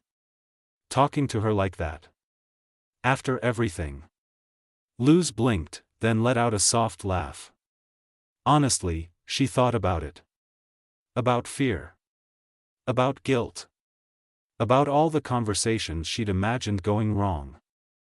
It was pretty much the opposite of what I expected. She tucked her phone away, shoulders relaxing. "I thought it would hurt more. Or feel heavier." She glanced back toward the market, toward the owl house in the distance. "But I'm just really glad I have this now." Naruto nodded once. Then, the market noise swelled again around them, grabbing their attention from the dark corner. The coven guard let the silence stretch, allowing the weight of attention to settle. When he spoke again, his voice carried the practiced cadence of ceremony rather than announcement. "Citizens of the Boiling Isles," he said, spreading one armored arm toward the statue, "today we honor an era." A few murmurs rippled through the crowd, soft, reverent. "Emperor Bellows," the guard continued, "gave his life in service to unity, order, and the protection of our realm. His vision shaped the Isles as we know them, and though his presence is gone, his guidance remains." Naruto's ears flattened slightly. "His loss," the guard went on, "is one we all share. And yet, the Isles endure." The guard turned, gesturing toward the statue's base. From behind it stepped a young witch in the gold-trimmed uniform of the Emperor's Coven. He was only an inch shorter than Naruto had been in his human form, his presence sharp and deliberate. A white and gold cloak hung from his shoulders, elegant and severe, its design almost as ceremonial as the Emperor's own. The fabric wrapped tightly around him, concealing everything but a pair of black combat boots planted firmly against the broken stone. His head was bowed, hidden beneath a hood and a golden mask. The mask was circular, its chin tapering to a sharp point. A single, thin horizontal slit cut across its center, just enough for sight. Nothing more. At a time of chaos, the guard declared, a loyal member and leader of the Emperor's coven stepped forward. In the wake of betrayal and tragedy, he stood when others faltered. The witch bowed his head slightly, not smiling, not speaking. The Golden Guard now acts in Bellows' name, the guard said. To preserve his legacy. To protect the Isles from those who would tear them apart. The crowd stirred again, this time with approval. Luz's fingers tightened just a little at her sides. Naruto watched closely, his initial unease tempered by familiarity. Titles changed. Power shifted. He'd seen it before. Bounties came and went. Names rotated at the top. Then the guard raised a scroll. By decree of the Golden Guard, he announced, voice sharpening, a priority bounty has been issued. Naruto sighed internally, here we go. Naruto Uzumaki, the guard read, classified as an inter-realm threat. Known associate of criminal elements. Responsible for the destruction of imperial property. Naruto rolled his eyes, they really stretched the wording every time. At large. Capture requested. The guard paused. Then named the amount. Naruto stiffened. That was higher than last time. Higher than necessary. Around them, heads turned. Curious eyes scanned the crowd, not fearful, not hostile, just interested. A few gazes lingered too long on Luz's shoulder, where orange fur and fox ears were very much visible. Naruto clicked his tongue softly. Okay, he muttered, already shifting. That's new. Before anyone could get a better look, he slipped smoothly into Luz's hood, disappearing from view as if he'd never been there. Luz adjusted her cloak without missing a beat, heart steady even as her mind raced. She didn't look back at the statue. Didn't look at the guards. Easier than running. Smarter than fighting. They blended back into the flow of the market, returning to Ida's stand like nothing had happened, just another pair of customers, just another day in Bonesboro. But Naruto stayed hidden now. Thinking. A Golden Guard with that kind of authority didn't just replace an emperor. They prepared something worse.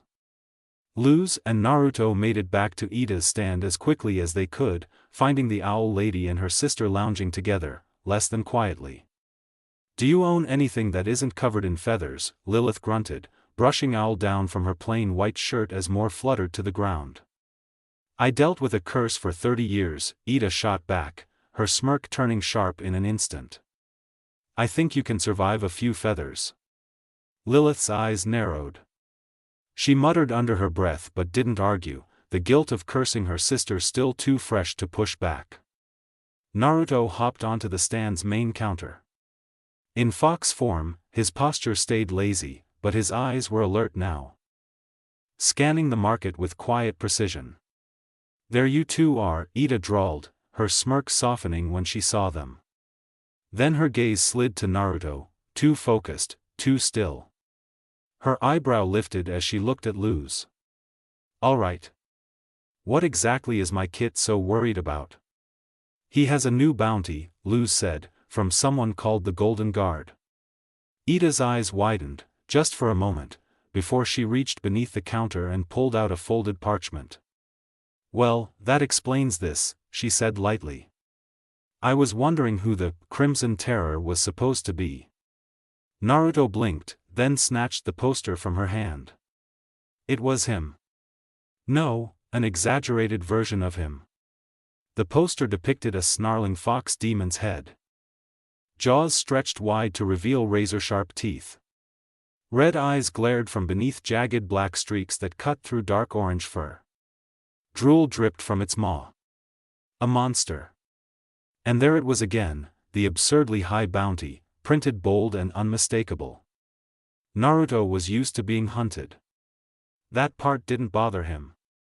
What did was the framing. The Isles had plenty of monsters. This wasn't about fear. This was about making him the enemy. Public enemy number 1. The Golden Guard. A new name, a new unknown, a new enemy. Looks like this Golden Guard already has it out for you, kid, Ida said, pulling him from his thoughts. Naruto nodded once and handed the poster back. You think it has something to do with you, blowing up Emperor Bellows, Luz offered. Maybe that's why he took Bellows' place, and put up that statue. Naruto considered it, it made sense. Then Lilith spoke. Did you say the Golden Guard? They all turned to her. Her expression had hardened, serious, sharp with concern. Luz nodded. Lilith's face darkened further. The prodigy of the Emperor's Coven, she said quietly. Not only leading it now, but replacing Bellows. Ida frowned. I never suspected, I did, Lilith cut in. Her voice was steady, but tight. Bellows favored him. Deeply. Luz leaned forward, you know him? Lilith hesitated, then nodded. Yes.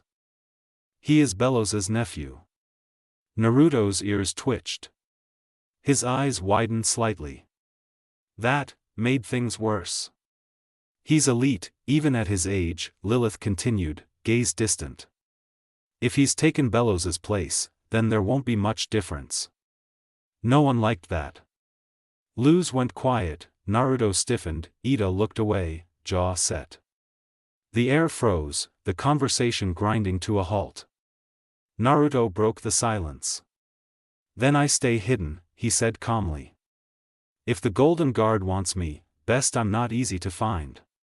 Less trouble for bounty hunters, and less information for when he comes after me himself. He yawned softly, as if the decision cost him nothing. I'll head back to the Owl House. This place is already crawling with eyes.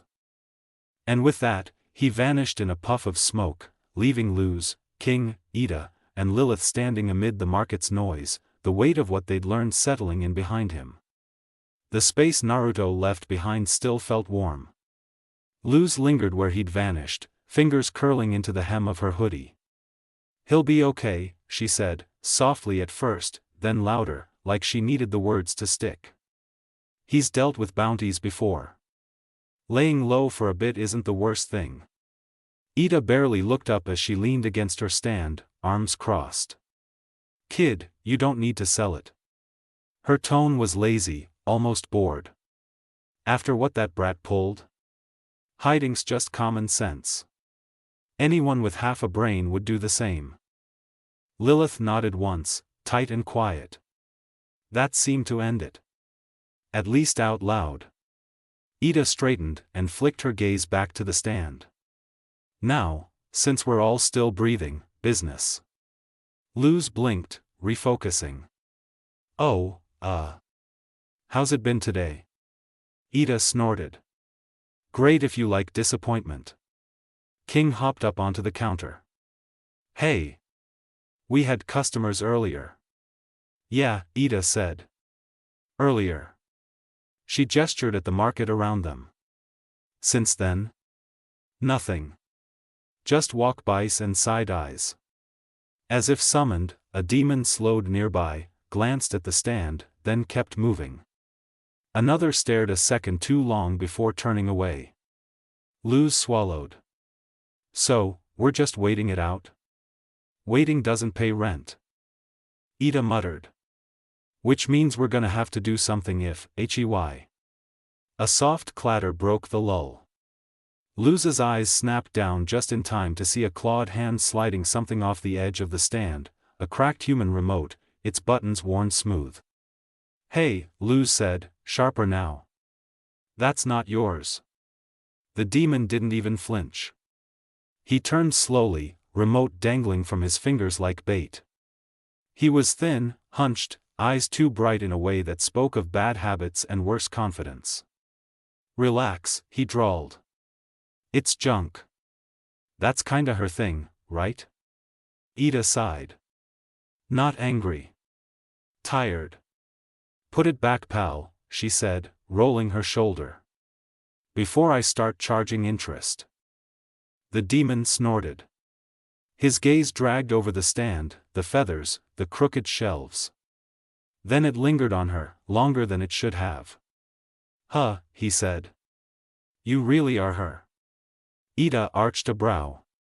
And you really are still breathing. Don't push your luck. He laughed. Not nervous. Not scared. I thought the owl lady would be bigger. He glanced around, noticing how no one was stepping in. Guess rumors are true. Luz stiffened. What rumors? King snapped. The demon leaned closer, lowering his voice just enough to feel cruel. That the curse finally caught up. That she can't zap people into dust anymore. He shook the remote lightly. Which means? Ida straightened. You're an easy mark. The words landed heavy. Ida's grin sharpened, not playful anymore. I was the most wanted witch on the Boiling Isles, he shot back instantly. Now you're just a stall with feathers and a bad attitude. A few demons nearby slowed. Someone whispered. No one laughed, but no one looked away either. Ida lifted her hand. Golden light sparked, forming a spell circle. It wavered. Flickered. The demon watched, eyes gleaming. Go on, he teased. Do it. The circle cracked. Collapsed. For half a second, no one breathed. Then the demon barked out a laugh. Yeah. That's what I thought. He bolted. And the crowd shifted. Not all at once, but enough. Hands reaching. Eyes darting. Calculations being made. Like a storm breaking loose. That was all it took. The crowd surged. Hands grabbed at boxes, jars, cables. King screamed and leapt at someone twice his size. Lilith shoved another back, teeth clenched. Ida swung with whatever she could reach, feathers flying. Luz slammed a glyph onto the stone. Vines erupted upward in a violent snap, coiling around legs and arms, slamming demons to the ground in a tangled green mess. The rush stopped as suddenly as it began. Silence fell, broken only by groaning. Ida stood there, breathing hard, staring at the wreckage of her stand. Yeah, she said flatly. We're done. They packed up fast. My rep's shot, Ida admitted as she hitched the cart. No magic means no fear. And no fear means thieves. That's why no one's buying. Luz stepped closer. We can figure something out. I can help, maybe we don't wait for customers. Maybe we take a different kind of job. No, Ida said immediately. But, no, she repeated, firmer. You're not running yourself ragged just so we have a little extra pocket change. We'll cut back, find a new angle. It's not a big deal. She tugged the cart forward. I'm heading back to the owl house. You? Go. I don't know. Find something to do. Luz hesitated. Then nodded. And walked away. Luz wasn't sure what to say after that. So she didn't. She drifted away from the stand with King padding beside her, the noise of the market swallowing the quiet that had settled in her chest. Bonesborough kept moving the way it always did, vendors shouting, creatures arguing, something screeching in the distance, but it all felt a little hollow now. Like the sound was there, but the warmth wasn't. See, I hate this, Luz muttered finally. King glanced up at her. Hate what? The stealing, the yelling. The fact you're sitting here? All of it, Luz said. Mostly the part where I don't know how to help. They walked without a real destination, weaving between crooked stalls and half-built stands until the crowd thinned. That was when Luz noticed the board. It was old, splintered wood nailed into a stone wall, covered edge to edge with parchment. Wanted posters. Job requests. Bounties. Some were neat and official, others scrawled in rushed handwriting, corners curling with age or rain damage. King squinted. Oh oh oh. Crime board. Luz stepped closer, scanning it. Faces. Creatures. Missing items. Ridiculous rewards. For a split second, a dumb thought crossed her mind.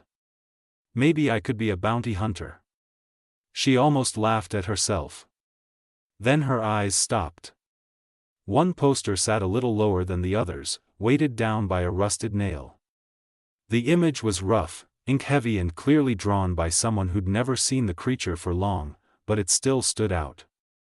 A long-necked sea beast with wide fins like sails, a massive body barely contained by the parchment, and a tail that ended in a jagged, shark-like blade.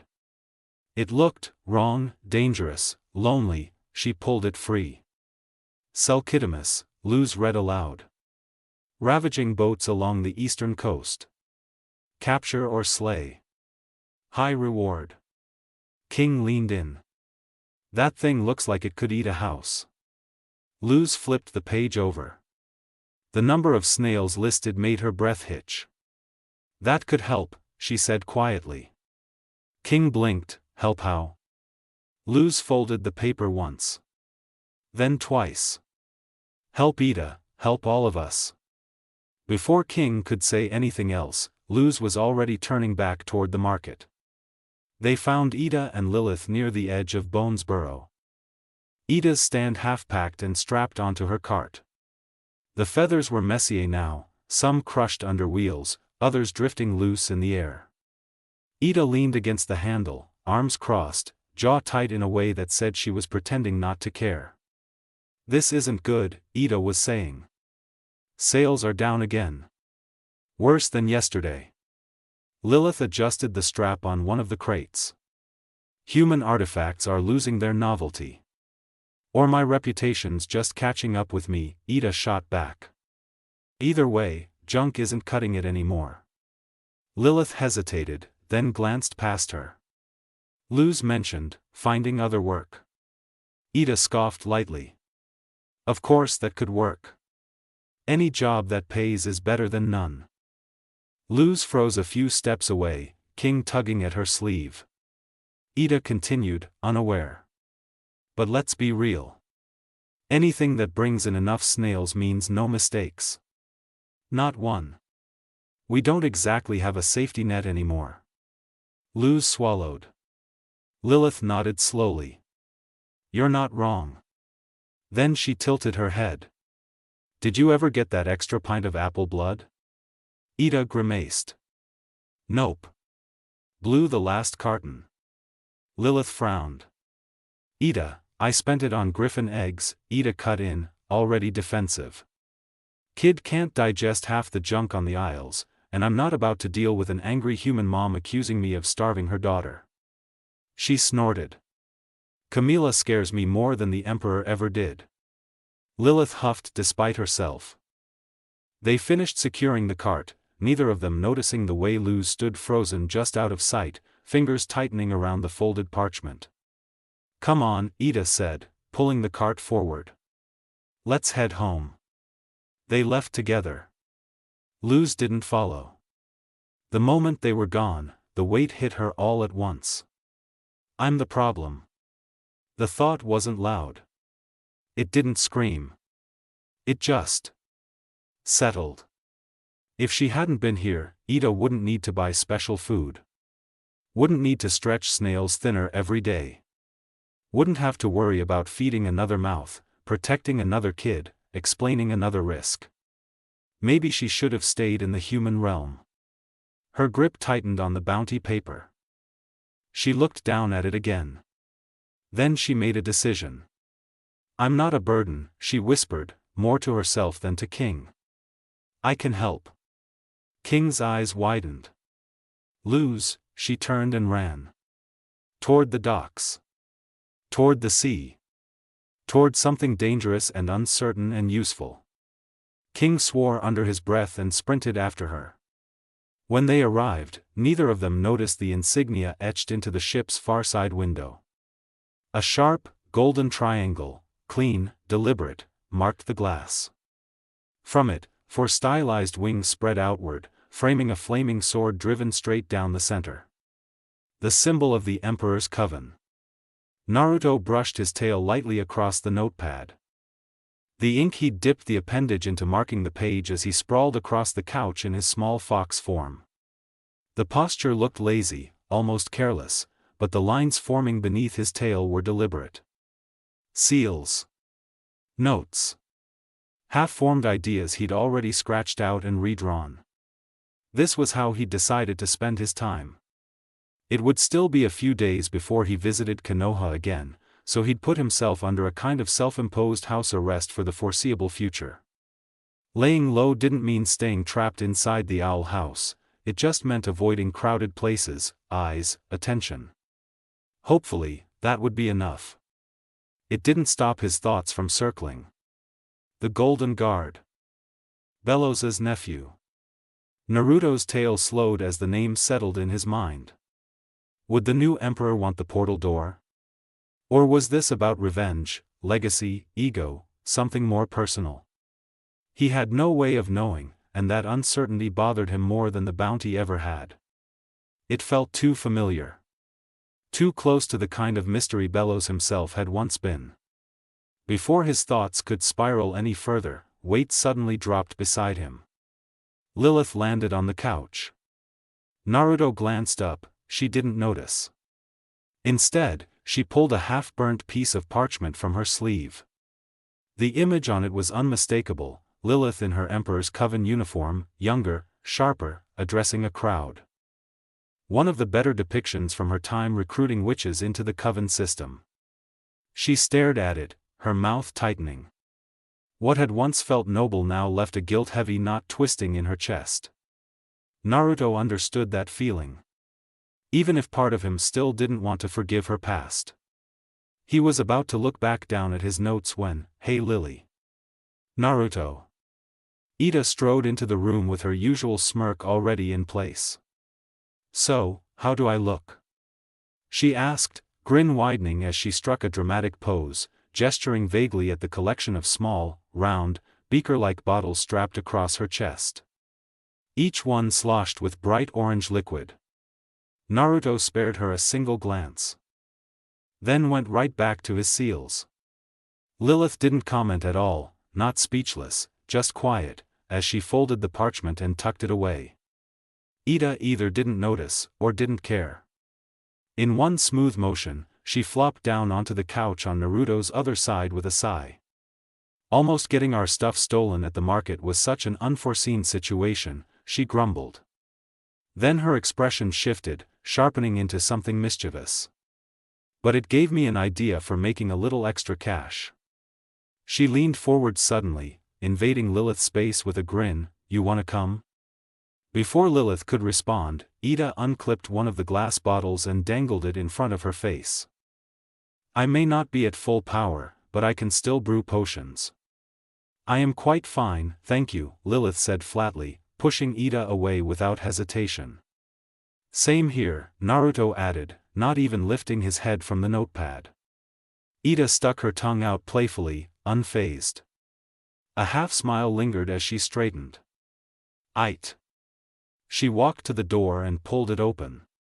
"Have fun wallowing in self-pity and feeling bad about cursing me, Lily, bye ee." The door slammed shut behind her. Silence settled over the room.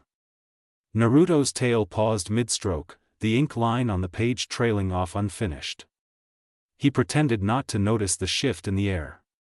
Pretended not to notice how Lilith slumped.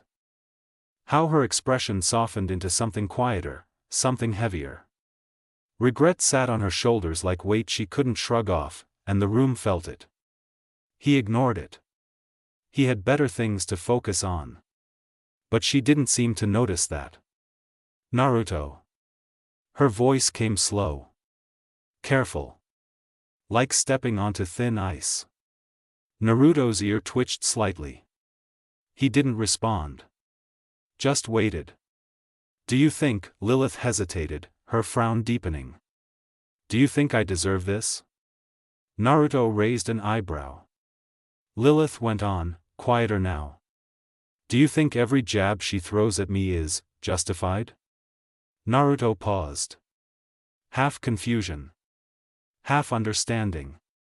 Then his expression settled, lazy on the surface, but sharper underneath.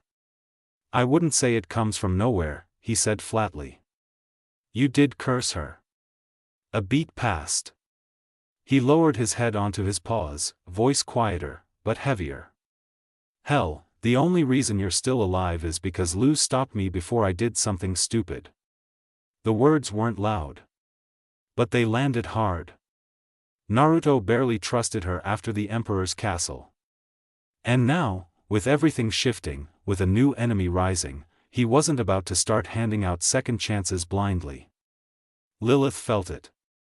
Her expression faltered, just slightly. She looked at him, then away, like she chose not to take the hit fully. There has to be a way to make it up to her. She murmured, more to herself than him. Her hand rose to her chin, thinking. A way to make it up to. She stopped. Glanced at him, looked away again. Never mind. Her hand dropped with a sigh. All I'm saying is, this is getting tiring. Should have thought of that before you cursed her and almost got her petrified, Naruto replied, already dipping his tail back into ink, continuing his seal work like the conversation didn't matter. Lilith's composure cracked. Not loudly. Not dramatically. But it did. Her eyes widened slightly, hurt flashing through them before settling into something unstable, guilt, frustration, something else she couldn't name. She stared at him for a moment too long. He didn't look up. Didn't acknowledge it. The silence stretched. Then something in her shifted. Compressed. Her expression hardened, snapping back into place like armor being put on. She stood abruptly and turned toward the door. Naruto glanced up this time, watching her go. One eyebrow raised. Lilith reached the doorway, then paused. She must have felt his eyes on her, because she turned slightly. Same hardened look. But thinner now. I'm going out, she said simply. Then, quieter, I can tell when I'm unwanted. Her gaze dipped for just a second. Just enough for the truth to slip through. Then it snapped back into place. Naruto stilled. His brush hovered above the page. That's when he noticed it, the parchment in her hand. Burned at the edges, inked with careful notes. Potion ingredients. It wasn't hard to read what she was trying to do. Prove herself. Fix something. Earn something back. Naruto exhaled silently, thoughts shifting. He knew he'd been harsh, knew exactly how those words landed. But trust wasn't something he could just hand over. Not after everything. Not now. And still, why did he want to give her a chance anyway? He didn't have an answer. Didn't need one. Wait. The word came out before he thought about it. Lilith froze. The tone caught her more than the word itself. Naruto's voice wasn't sharp anymore. Not lazy either. Just, steady. Don't go doing something stupid on your own, he said, pushing himself off the couch. He landed lightly on the floor, small paws silent against the wood. I get it. But it's gonna take more than one move to fix what you broke. His eyes narrowed slightly. That doesn't mean running off trying to prove something. Another step closer. Especially not like this. Lilith's expression flickered. I am a powerful witch, she said, too quick, too firm. A few potion ingredients aren't going to harm me. Naruto caught it instantly. That wasn't confidence. That was deflection. He didn't call it out. Instead, his voice softened, just a little. I'm not stopping you, he said. But. A pause. I'm not letting you do it alone either. He met her gaze fully now. No mockery. No bite. Just something honest. Lilith held that look.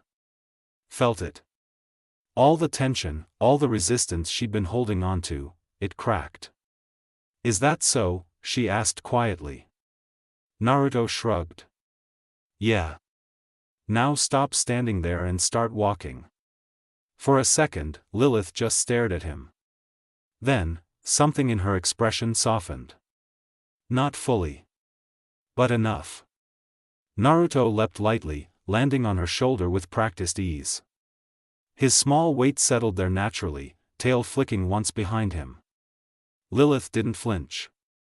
If anything, her posture eased. Just slightly. Enough that Naruto noticed. Enough that, for a split second, the corner of his mouth almost lifted. Then, the window burst open. Hoot! Both of them turned as the long, tube-like body of Hooty shot into the room, face beaming. Ooh, road trip. Can I help my two best friends make a potion? Naruto blinked. Once. Then slowly looked at Lilith. A knowing look. Lilith closed her eyes for a second. All right. Fine. Hooty gasped like he'd just been given the greatest honor imaginable. Yes, team potion. Lilith straightened slightly, slipping back into focus. The potion I'm making is a scrying potion, she explained, voice steadier now. It should allow us to see into the Emperor's castle. Naruto's ears twitched. Interesting. It would be perfect for Ida. That same guilty tone returned for half a second, before disappearing into the explanation. I always felt like something was off, Lilith continued. Even when I worked there. Bellows hid things. And if he did? Her gaze hardened, then the Golden Guard might be hiding even more. Naruto's thoughts shifted quickly. A spying method. A way to look inside without stepping into a trap. If they could see what was happening in that castle, he could figure out what the Golden Guard actually wanted. Why his bounty had been raised, what move was coming next. That was useful, very useful, Hooty wiggled excitedly. Then what are we waiting for, Lulu? Lilith's eyes narrowed. Don't call me that. The night was already thinning, stretched long over the sea. Salt hung heavy in the air, sharp against the senses, while rushing water and cutting wind roared around the hull as the ship carved its way through the boiling waves. Luz had been on board for an hour. Long enough to understand what this really was. The Selkitimus bounty wasn't a solo hunt, it was organized, structured. A group effort. That explained the price. The kind of reward meant for something big, something dangerous. Her share was already accounted for. Sitting somewhere on this ship. Waiting. As long as she did her part. Normally, this would have felt exciting, an adventure. Something to dive into headfirst. And part of her still wanted that. But she couldn't let it be that. She needed this. Ida needed this. King needed this. Lilith, even Naruto. This wasn't just another job. It was a chance to fix things. A chance to make up for what she'd caused. So there was no room to slip, no room to hesitate. No mistakes. When the captain tossed her into work without ceremony, Luz didn't complain. Didn't question it. She treated every task like it mattered, like each one was a step toward finishing what she started. Necessary. Focused. Controlled. When the boiler needed fuel, a single plant glyph flared beneath her hand, vines snapping out, grabbing coal, feeding the fire before sealing the hatch shut in one smooth motion. When barnacles clung stubbornly to the hull, ice glyphs froze and cracked them clean off, quick and efficient. Even the ship's pests didn't last long, small bursts of fire glyphs keeping them scattered and away. Every movement had purpose. Nothing wasted. No extra effort. No hesitation. Luz moved through it all with quiet precision. Like a system running exactly as it should. Like something that couldn't afford to fail. And she didn't plan to. Waves hissed and churned against the hull, sending up bursts of steam that drifted past in slow, ghost-like curls. Luz finally stopped moving. Not for long, just enough to breathe. She leaned forward against the side of the ship, forearms resting along the worn wood, shoulders rising and falling in a steady rhythm. It wasn't exhaustion, not exactly, but there was weight in the way she held herself. Like even her rest had to be measured. Her fingers flexed once against the railing, then stilled. King climbed up beside her without a word, small claws clicking lightly against the wood before he hopped onto her shoulder like it was second nature.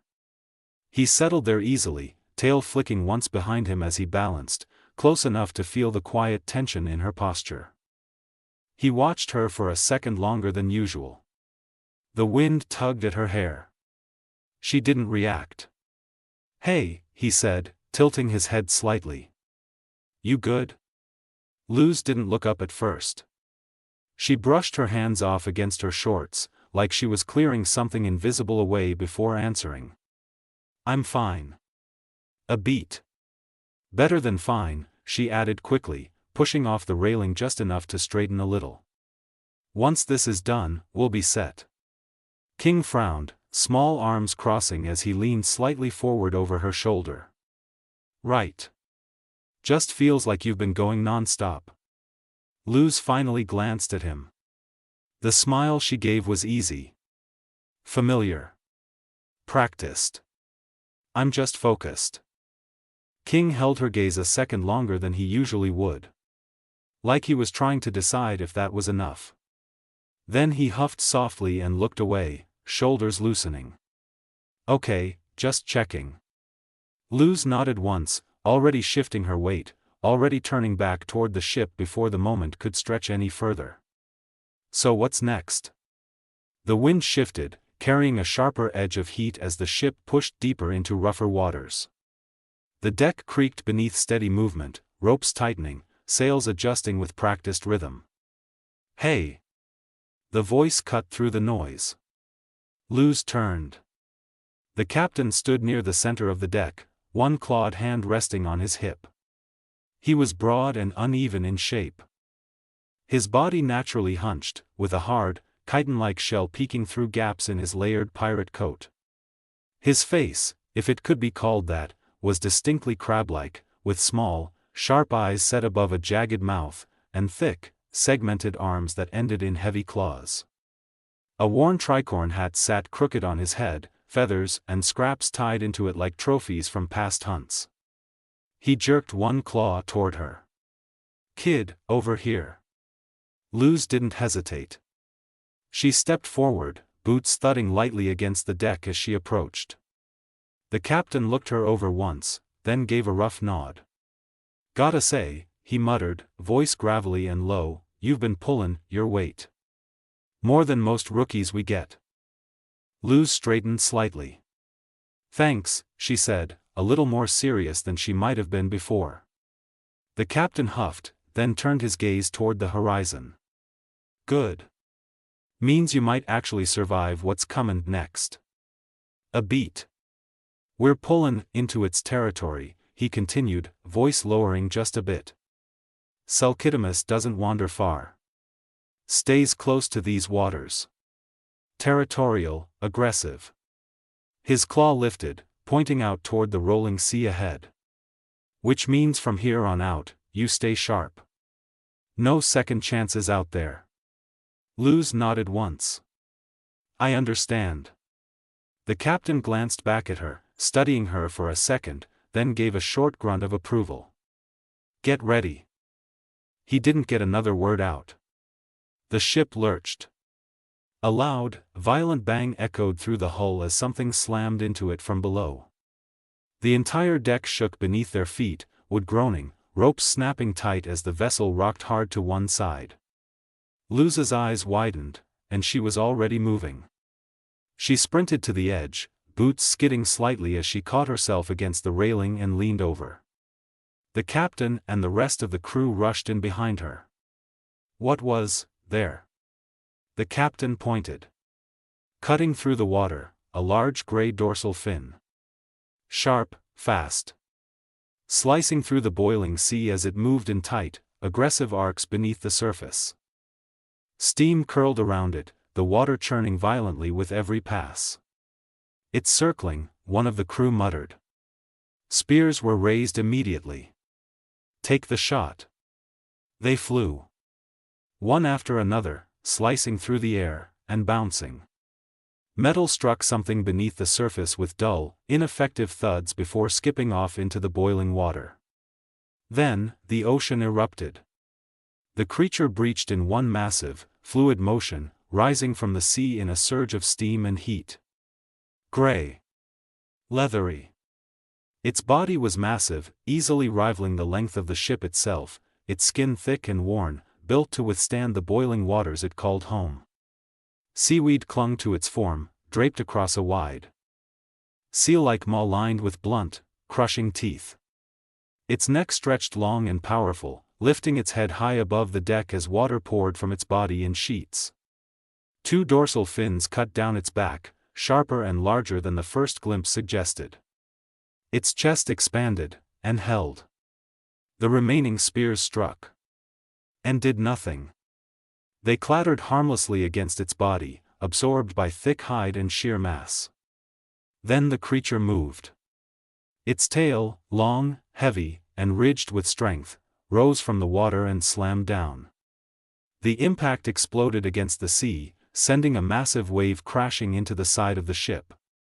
Wood groaned again as the vessel rocked violently, crew stumbling to keep their footing. Luz didn't wait. 3 glyphs flashed into her hands. The first 2, she slapped with her hands. Throwing ice surged downward instantly, falling through steam before plunging into the boiling sea below. Large pillars of ice planted quickly, forming a barrier just as the Selkitimus dipped back beneath the surface, trying to reposition. It curved. Fast, instinctive. Slipping between the pillars. Luz moved again.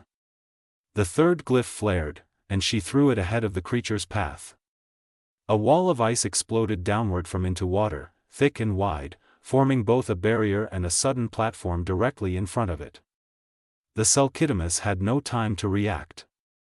It slammed forward, and beached itself against the ice with a heavy, echoing impact. A low, guttural wail echoed from its throat, the sound vibrating through the deck beneath them. But Luz wasn't done. 2 more glyphs. Plant. Vines burst forward, thick and fast, latching onto the creature's body, wrapping, tightening, anchoring it in place as it struggled against the sudden restraint. "Pull," Luz shouted. The crew didn't hesitate. Ropes were thrown, claws dug in, bodies leaned with effort as they worked with the vines, dragging the massive beast closer to the ship's side. The Selkitimus thrashed once, then slowed. Then stopped, bound, secured, caught. The deck fell into a stunned silence. Luz stood there, chest rising slightly, staring at what they'd just done. They did it. She did it. A small breath left her as something lighter tried to push through. Maybe a sudden explosion cut it off. A blast ripped across the deck behind them, loud and sharp, sending a wave of force through the ship. Luz stumbled forward, catching herself against the railing as smoke poured outward, thick and fast, swallowing the center of the deck in seconds. "What?" Crew members shouted, disoriented, scrambling as visibility dropped to nothing. The Selkitimus jerked violently, the vines snapped. It slipped free, and with one heavy motion, threw itself back into the boiling sea, disappearing beneath the surface. Luz blinked, trying to process, her head snapped toward the smoke. A shape. Moving. A silhouette cut through the haze, quick and deliberate, something slung over their shoulder. A sack. Realization hit instantly. They're robbing us. The smoke began to thin. Luz didn't wait. She ran. Boots pounding across the deck as she cut through the fading haze, pushing past crew members until she reached the opposite side of the ship.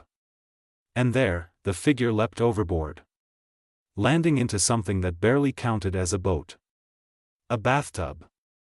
Strapped with scrap metal, patched together with mismatched parts, and fitted with a sputtering, makeshift motor that roared to life in uneven bursts. The figure didn't look back.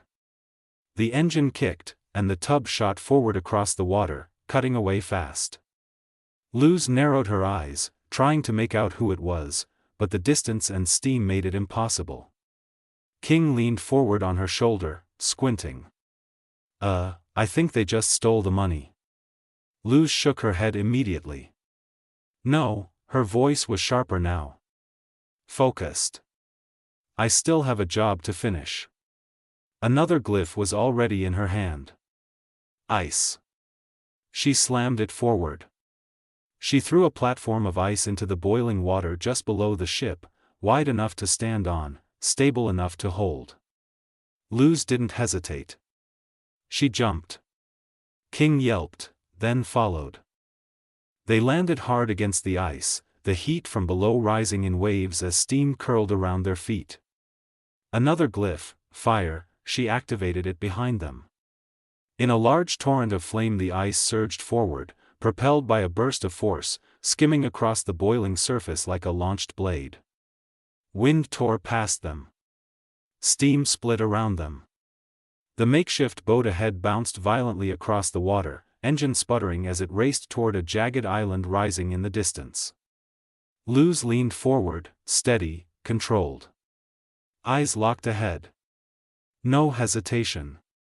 No second guessing. She wasn't letting this slip. Not now. Fire and ash trailed behind them as the ice platform tore across the boiling sea. Hissing and cracking with every second it held together. The surface beneath their feet thinned, edges melting away where heat bit into it, steam curling up around their legs in thick waves. Still, Luz didn't slow. She stood firm at the front, knees bent just enough to stay balanced, one hand steady while the other fed the fire glyph behind them. The burst of flame roared low and constant, pushing them forward faster than the unstable platform should have allowed. King clung to her shoulder and jacket, claws digging in just enough to keep his footing. "Okay, this is fast," he yelped over the wind. It was. They were gaining on the makeshift boat quickly now, the patched-together tub rattling violently ahead of them as its motor sputtered and screamed. The distance between them shrank with every second. Closer. Closer, they were right behind it. Right there. Almost within reach. Luz leaned forward slightly, eyes locked ahead, and then it clicked. Too close. Too fast. Wait, the impact hit before she could react. The front of the ice slammed into the back of the tub with a sharp, violent crack. The force rippled through both makeshift vessels instantly, throwing everything off balance. The ice fractured. The tub buckled. And then, everything flipped. Luz and King were thrown forward, the world tilting hard as both crafts capsized beneath them. Heat, steam, and sky spun together for a split second, then gravity took over. They hit sand. Hard. The impact knocked the air from Luz's lungs as she skidded across the beach, grit and dust kicking up around her in a rough trail before she finally came to a stop. Pain flared through her side and shoulder, sharp but manageable. Beside her, O.W. King tumbled end over end before landing in a heap, letting out a high-pitched yelp. For a moment, neither of them moved. Just breathing. Then Luz groaned, pushing herself up onto her hands. "I'm okay," she muttered, more to herself than anything. King sat up beside her, shaking sand out of his fur. "I'm not okay, I was just thrown off a flaming ice sled into a beach." Luz huffed out a weak breath, brushing sand from her arms as she forced herself to stand. "We're fine." She looked up. And froze. A few feet away, the thief had landed too. The figure was already moving. Dragging themselves up from the sand with a slight stumble, sack missing from the remains, Luz straightened immediately. "Hey!" She stepped forward, King hopping back onto her shoulder as they approached. "Why did you rob us?" The figure paused. then slowly turned. "And why?" the voice came back, sharp and familiar. "Were you on that ship?" Luz blinked. "Ida?" The hood dropped. Sure enough, Ida stood there, brushing sand off her shoulder like this was just another inconvenience. Luz's frustration snapped right back into place. "That doesn't matter, are you okay?" Ida rolled her eyes. "I just survived getting rammed by a flaming ice slab." She stood straight, dusting her hands off. Then her eyes narrowed. "Now answer the question." Luz faltered for half a second, then immediately tried to redirect. "What happened to the money?" Ida's expression flattened, dropped it. "What?" "Into the sea," Ida said bluntly. "When you slammed into me." Luz froze. Ida pointed a finger at her, irritation flaring. "And what was that move, by the way?" she snapped. "You could have gotten yourself killed pulling something like that." Luz opened her mouth, closed it. Then a voice cut through the air. Cold. Calm. "And that," it said, echoing slightly across the beach, "can still be arranged." The wind shifted. And suddenly, the situation didn't feel like chaos anymore. It felt like something worse. The dread hit before anything else. Not loud. Not sudden. Just there, pressing into the air, tightening around them like something unseen had taken a breath and never let it go. A warning. No, worse than that. It felt like the world itself was recoiling. Like the wind had changed its mind about blowing forward, whispering instead to turn back, to run, to hide, to abandon any thought of standing your ground. To be ready for something final. They understood why when they turned toward the ocean. And then they saw him. Standing there as if he had always been part of the shoreline. Still. Straight. Unmoving. Authority sat on him naturally, effortless. Quiet, absolute. Like time bent around him instead of the other way around. Like he wasn't in a hurry, because nothing here could possibly force him to be. And somehow, that made it worse. The dread didn't lessen. It deepened. His cloak shifted with the salted wind, dark fabric edged in gold that caught what little light there was and held onto it. The mask, smooth, gleaming, inhuman, reflected just enough to make his presence impossible to ignore. He didn't try to hide. He didn't need to. In his hand rested a staff, familiar in design, unmistakably tied to Emperor Bellows, yet different. Slimmer. Refined. The same red gem set into white and gold metal, but everything about it felt sharpened. Purposeful. Not grand. Not decorative. Controlled. Like it wasn't built to display power, but to direct it. To focus it. And the moment it settled in his grip, the pressure in the air locked into place. Real. Concrete. Unavoidable. "The Golden Guard," Ida muttered under her breath, her voice low, controlled. Her stance shifted instantly, placing herself in front of Luz and King without hesitation. Even without her magic, there was no second thought, only instinct. Protect. Her eyes narrowed, teeth set tight, ready for things to go bad. Because they would. They always did. But there was something else. Something smaller. Something Luz almost missed. Ida's breath hitched, just slightly. Her posture didn't break, but her expression did, just for a fraction of a second. Uncertainty. And that was enough. Because if Ida felt that, then whatever stood in front of them wasn't just dangerous. It was something worse. And as Luz's frown deepened, she realized, she wasn't doing any better. The Golden Guard looked around. Not at them. His gaze drifted across the shoreline instead, slow, deliberate, like he was searching for something or someone. He took his time with it, as if they weren't worth acknowledging yet. Then he spoke. Calm, flat. Unbothered. He isn't here? The words were simple, almost idle, but they landed heavy. Luz frowned, unease creeping in. She shifted slightly out from behind Ida before she could stop herself. Who isn't? The fox boy, he said, finally turning toward them. Luz's eyes widened. Naruto.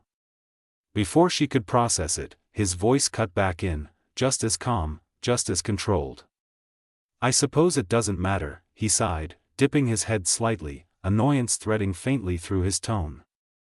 I can adjust. I'll just rethink things later. Rethink, Luz echoed, confusion tightening her voice. Ida didn't wait. What the heck are you talking about? She snapped, stepping forward, teeth grit. She jabbed a hand toward the ocean. And why are you hunting the Selkitimus? They're peaceful unless you give them a reason not to be. The Golden Guard paused. Just for a second. Oh, he said lightly, almost amused. You really don't know? His tone softened, too much. I thought you would, he added. Guess I overestimated you. Something about that sat wrong. Not loud. Not obvious. Just, off. Even King shifted slightly behind Luz, a small shiver running through him. That's fine, the guard continued, shrugging faintly. No point leaving you in the dark. It won't change anything. He let the silence stretch again. Let it settle. Then, this was a ploy. A trap for the fox. Ida stiffened. So did Luz. What? Luz breathed. Pretty straightforward, he went on, almost conversational now. He gestured vaguely toward the sea. A bounty large enough to draw attention. An Emperor's Coven ship. A controlled hunt. Luz blinked. Wait, that was an Emperor's ship? They're the only ones worth stealing from, Ida muttered, crossing her arms, only mildly bothered by the timing. Luz didn't know how to feel about that. The guard continued anyway. All the right bait, he said. All the right conditions. His voice dipped, just slightly. And yet, he didn't show. A pause. Then, brighter again. Well. If one plan fails, there's always another. Luz's stomach twisted.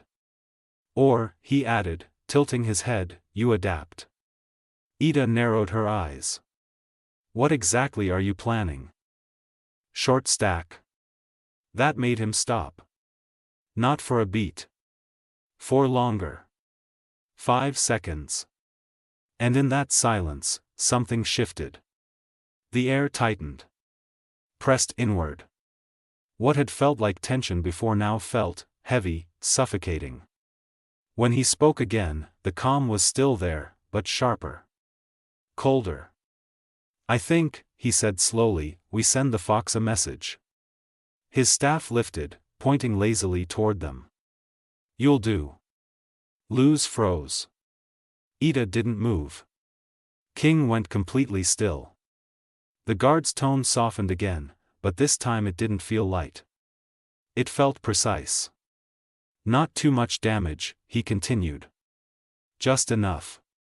A pause. Broken, he added. The word settled like a weight. Enough to make him come to me. Luz's thoughts stalled. Everything in her chest tightened at once, fear, anger, something sharper underneath it. This wasn't a bluff, he meant it. He would hurt them, use them just to draw Naruto out. That was all it took. Luz moved. No thought. No hesitation. She burst forward from behind Ida, glyphs already forming in her hands. By the time she crossed half the distance, she slammed both down. A spiraling fire blast shot forward, twisting through the air toward him. He stepped aside. Effortless. But he didn't react to the second. Ice erupted from the ground in jagged spikes, 3 sharp pillars aimed straight for his mask. For a second, it looked like it would land. Then he moved. Not away. Down. The staff struck the sand. And the ground answered. Black markings, sharp, angular, familiar, burst outward beneath him, spreading like veins across the beach, racing toward the incoming spikes. Luz's breath caught. Those symbols, they looked like, no. They were seals. Naruto's seals. Recognition hit a second too late. The markings reached her attack, and in a flash of gold, the ice vanished. Not shattered. Not broken. Gone. Completely. The air didn't even hold the cold. Before Luz could react, a hand caught her collar. She was yanked upward, feet leaving the ground. Wow, the Golden Guard said, almost bored, holding her there like she weighed nothing. You really thought that would work? Luz struggled immediately, hands grabbing at his wrist, boots kicking against empty air as she tried to wrench herself free. It didn't move. Not even a little. Her breath hitched, panic flaring sharper the longer she stayed trapped in his grip. Luz. King's voice cracked from behind her. Ida stepped forward, teeth bared. Put her down, now. The Golden Guard didn't even look at them. His attention stayed on Luz, head tilting slightly as if studying her. Like she was a problem to solve. Luz clenched her jaw. No time. No thinking. Just, move. Her hand slipped into her pocket, fingers brushing paper. She didn't hesitate, pulling out a glyph and slapping it against her palm. Light. She squeezed her eyes shut. The glyph ignited. A blinding flash tore through the air, pure white, sharp and sudden like lightning striking at point-blank range. The Golden Guard recoiled, his grip loosening as his free hand snapped up to shield his eyes. That was all she needed. Luz dropped, landing hard on her feet before sprinting back toward Ida and King. Move, she shouted, scooping King up and dropping him onto her shoulder in one motion. Ida didn't argue. Didn't hesitate. They ran. Sand kicked up beneath their feet as they bolted across the island. Weaving past jagged rocks and uneven ground, not daring to look back. Behind them, the light faded. Silence followed. Then, the Golden Guard lowered his hand. Slowly. Carefully. He blinked once, vision clearing, posture settling right back into place like nothing had happened. For a moment, he just stood there. Then he exhaled. Running, he muttered, almost to himself, tone flat with mild annoyance. His gaze drifted across the island, already searching. Already calculating. Pointless. A small island. Nowhere to go. Nowhere to hide. He adjusted his grip on the staff, expression unreadable beneath the mask. I'll find you. They didn't stop running until the ground itself forced them to. The shoreline gave way to jagged stone, black rock rising in uneven ridges that cut into the island like scars. Luz didn't slow until her foot caught on one of them, stumbling forward just enough to break her rhythm. Here. Ida grabbed her arm, yanking her sideways. They slipped behind a split in the rock face, a narrow hollow carved out by time and heat. Just enough space to crouch. Just enough to disappear. Barely. For a second, all that existed was breath. Sharp. Uneven. Too loud. Luz pressed herself against the stone, chest rising and falling too fast, hands trembling where they braced against her knees. King clung to her shoulder, claws gripping tighter than usual. His small frame stiff. Ida leaned near the opening, listening. Waiting. The wind outside shifted. Carried the sound of slow footsteps. Measured. Unhurried. Not searching blindly. Looking. That made it worse. Luz squeezed her eyes shut. He's still out there. Of course he was. He wasn't like the others. He wasn't frantic, wasn't loud, wasn't throwing power around just to prove something. He didn't need to. He knew he'd find them. That certainty sat heavy in her chest. Her breath hitched. This is bad. No, worse. This wasn't like before. This wasn't some chaotic fight they could outthink or outlast. That moment on the beach, the way he stood there.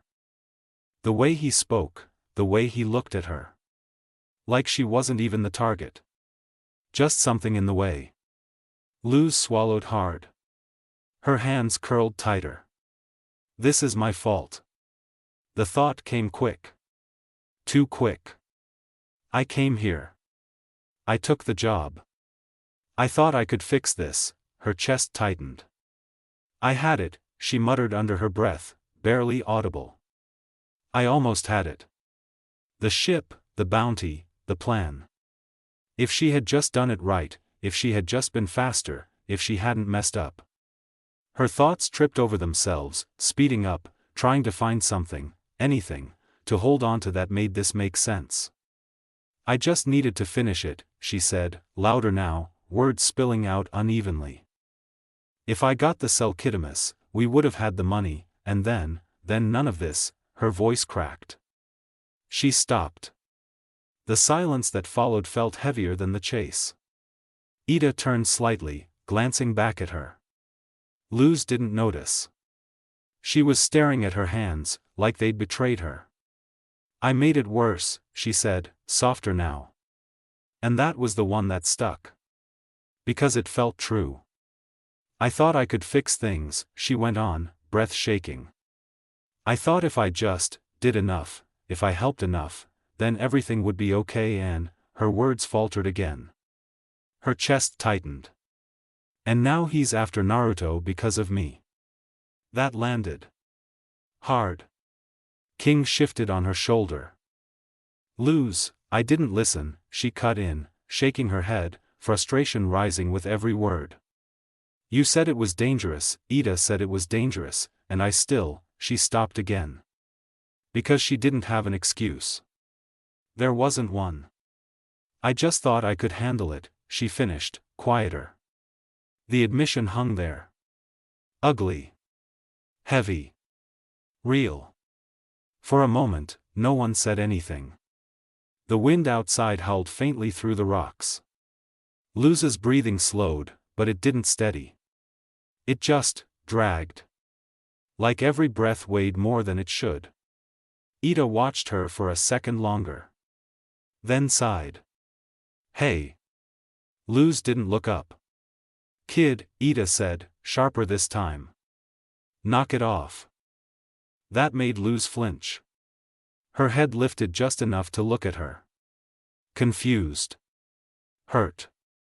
Ida met her gaze evenly. You're not that powerful, she said bluntly. Luz blinked. What? You didn't cause all this, Ida continued, voice steady, grounded. And you sure as heck aren't fixing it by running yourself into the ground trying to carry everything on your own. Luz's expression tightened. But no, Ida cut her off, firm. You tried to help.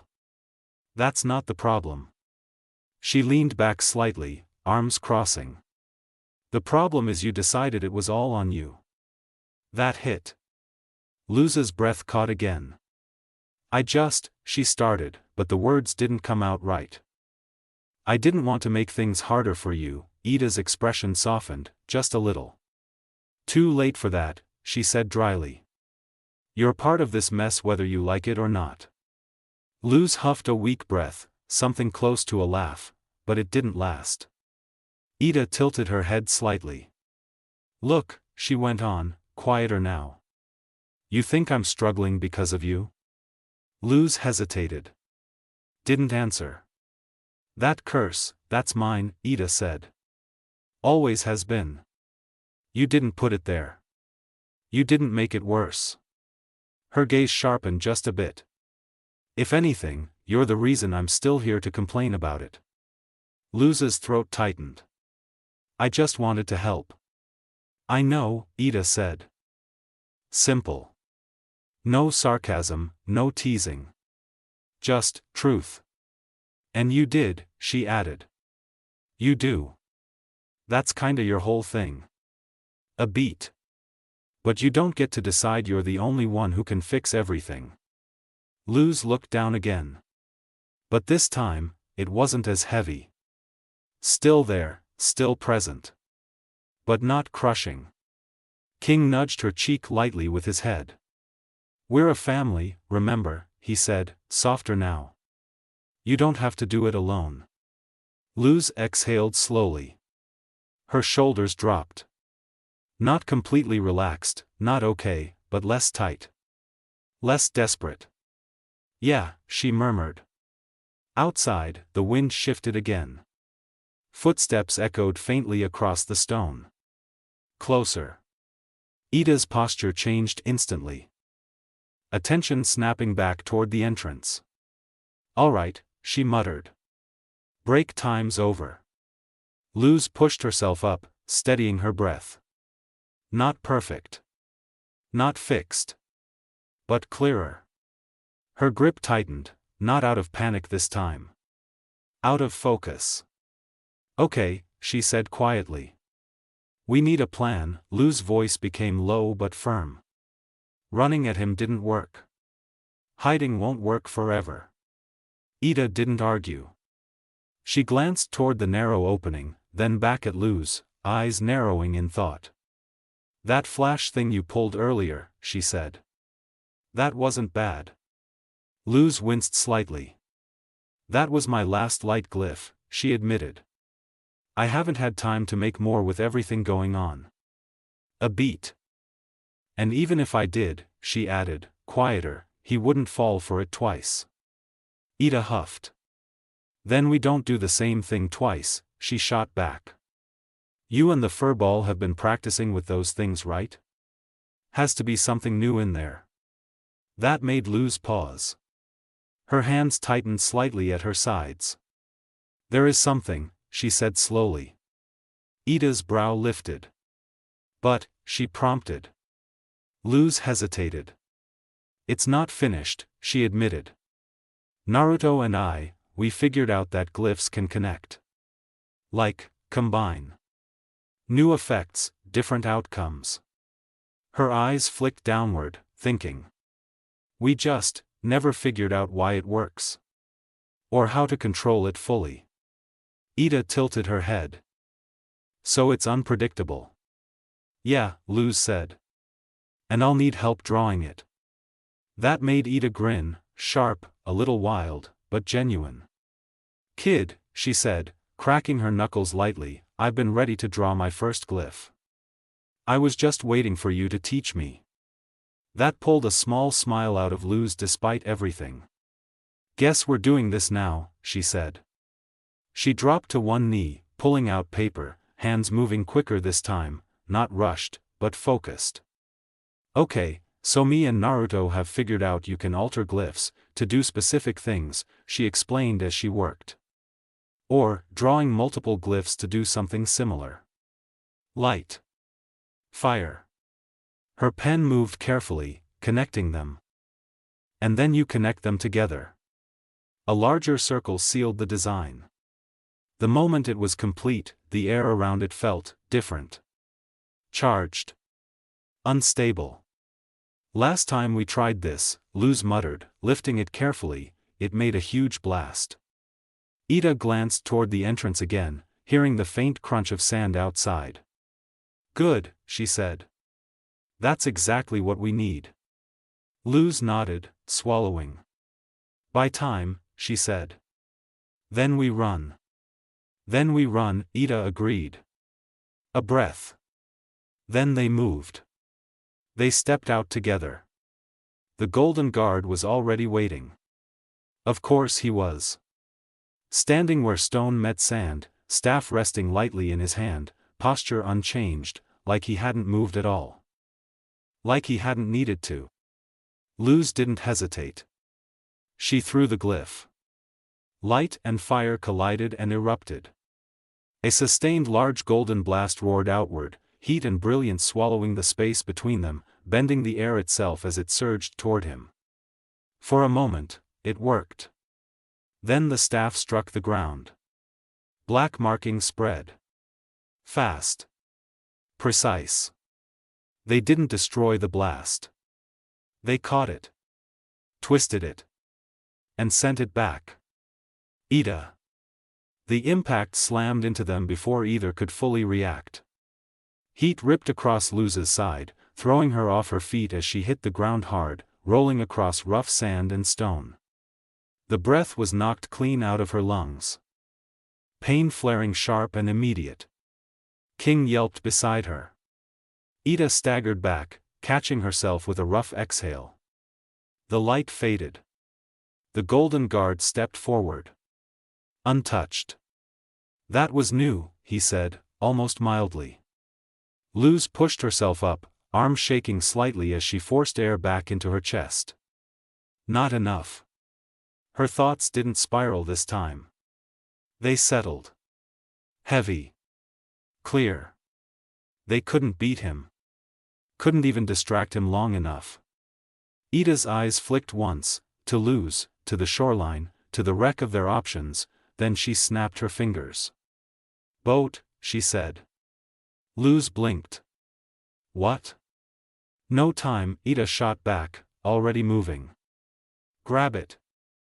Ed's half-broken tub sat where it had been dragged earlier, cracked along one side, barely holding together. Not ideal. Not safe. Their only option. Luz stumbled toward it, pulling out a glyph with one hand, ignoring the ache in her shoulder. Buy us a second, Ida called. Luz nodded. No hesitation. She slapped a glyph against the ground, fire again. Not as strong. Not as clean. But enough. It flared forward, sharp, fast enough to cut across the guard's mask, not to stop him, not to crack it. Just to interrupt. A second. 2. That was all they needed. Go. They shoved the tub forward, scrambling in as it scraped against the sand. Luz slapped a fire glyph onto the back. It ignited. The tub lurched forward, skidding, then launched. Boiling water surged around them as the makeshift boat tore across the surface, flames pushing it faster than it had any right to go. Behind them, the Golden Guard stood at the shore. Watching. Not chasing. Not rushing. Just watching. And somehow, that felt worse. The ride wasn't smooth. The tub rattled, cracked edges groaning under the pressure as waves slammed against it, heat rising in thick bursts of steam. Luz gripped the sides tight, knuckles white, King pressed low against the center to keep from slipping. Ida adjusted the angle with quick, practiced movements, keeping them from tipping entirely. They didn't talk. Didn't look back. They just moved. Until the water calmed. Until the fire died down. Until the shore rose up in front of them again. They hit land harder than they meant to. The tub scraped up onto the sand, tipping just enough to throw them forward as they spilled out onto solid ground. Luz caught herself on her hands, breath uneven. Everything hurt. Not overwhelming. Not crushing. Just, there. A reminder. King groaned beside her. Ida pushed herself up with a low hiss, brushing sand off her arms. Well, she muttered, glancing back toward the sea, we're still alive. Luz didn't answer right away. She sat there for a second. Staring down at the sand beneath her hands. Grainy. Solid. Real. They made it. But, her grip tightened slightly. We didn't win. The thought came quiet. Not sharp. Not panicked. Just. True. They ran. They survived. That was it. Ida glanced at her, catching the shift almost instantly. Hey, she said, nudging Luz lightly with her foot. Don't start spiraling again. We got out. That's what matters. Luz let out a small breath. Yeah, she said. But it didn't carry the same weight. Not like before. Because now she understood something different. Winning wasn't always part of it. Sometimes, it was just getting away. Her eyes drifted toward the horizon. Toward where they had come from. Toward where he still was. Watching. Waiting. Planning. Luz swallowed. Then pushed herself up slowly. We need to get back, she said. This time, steadier. Not because things were okay. But because she knew they weren't. And she couldn't fix it alone. The owl house was quieter than usual. Not silent, never silent with Hooty around, but calm in a way it hadn't been in a while. Naruto lay stretched across the couch in his fox form, tail dragged ink across parchment. Clean lines formed into layered seals, each stroke deliberate despite the lazy sprawl of his body. Large cauldron full of sky blue liquid rested on the table nearby. Still. Complete. The scrying potion. Naruto's eyes flicked toward it for a moment, then back to his work. Too bad it was basically useless, only showing the entrance to the Emperor's castle. Other than that, the trip had gone smoother than expected. No real complications, no fights, no disasters. Just, working together.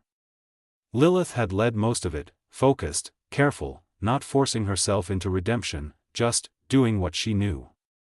Hooty had helped too, loudly and unpredictably, somehow still useful. And the three of them became quickly accepting of each other. Lilith eventually allowing Hooty to call her Lulu, while she gave him the nickname Hootcipher. The two tried to come up with a nickname for the fox. But he shut that down immediately. Naruto let out a quiet huff. It wasn't trust. Not yet. But it was something. A start. The door slammed open. Naruto's tail stopped mid-stroke. For a split second, everything in him went still. Then smoke puffed outward. In an instant, he shifted. The small fox was gone, replaced by his human form as he rose from the couch in one smooth motion. Taller. Broader. Presence filling the room without effort. But the second he saw them, something in his posture tightened.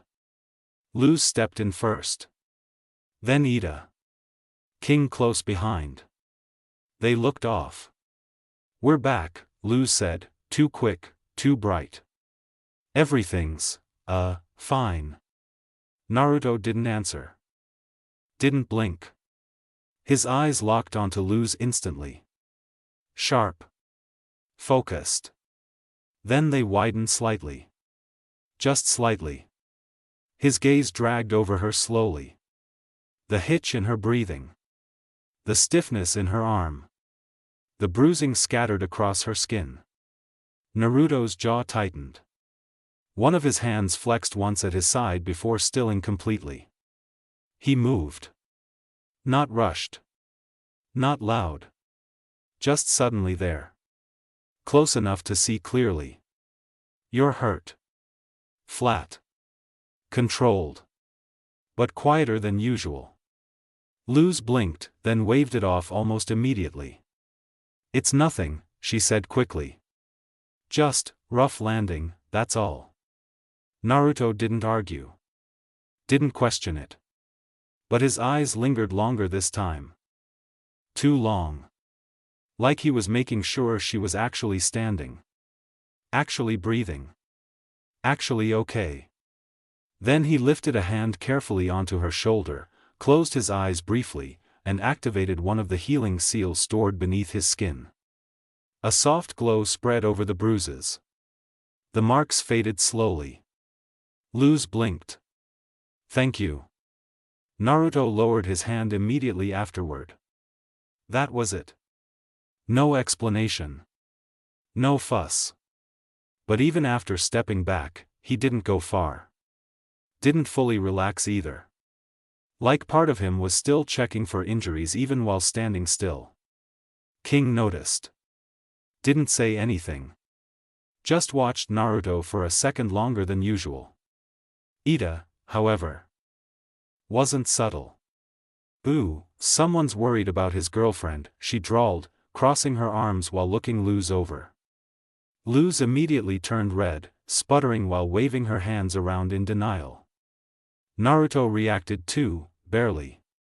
Just a tiny tightening near his eyes before he looked away.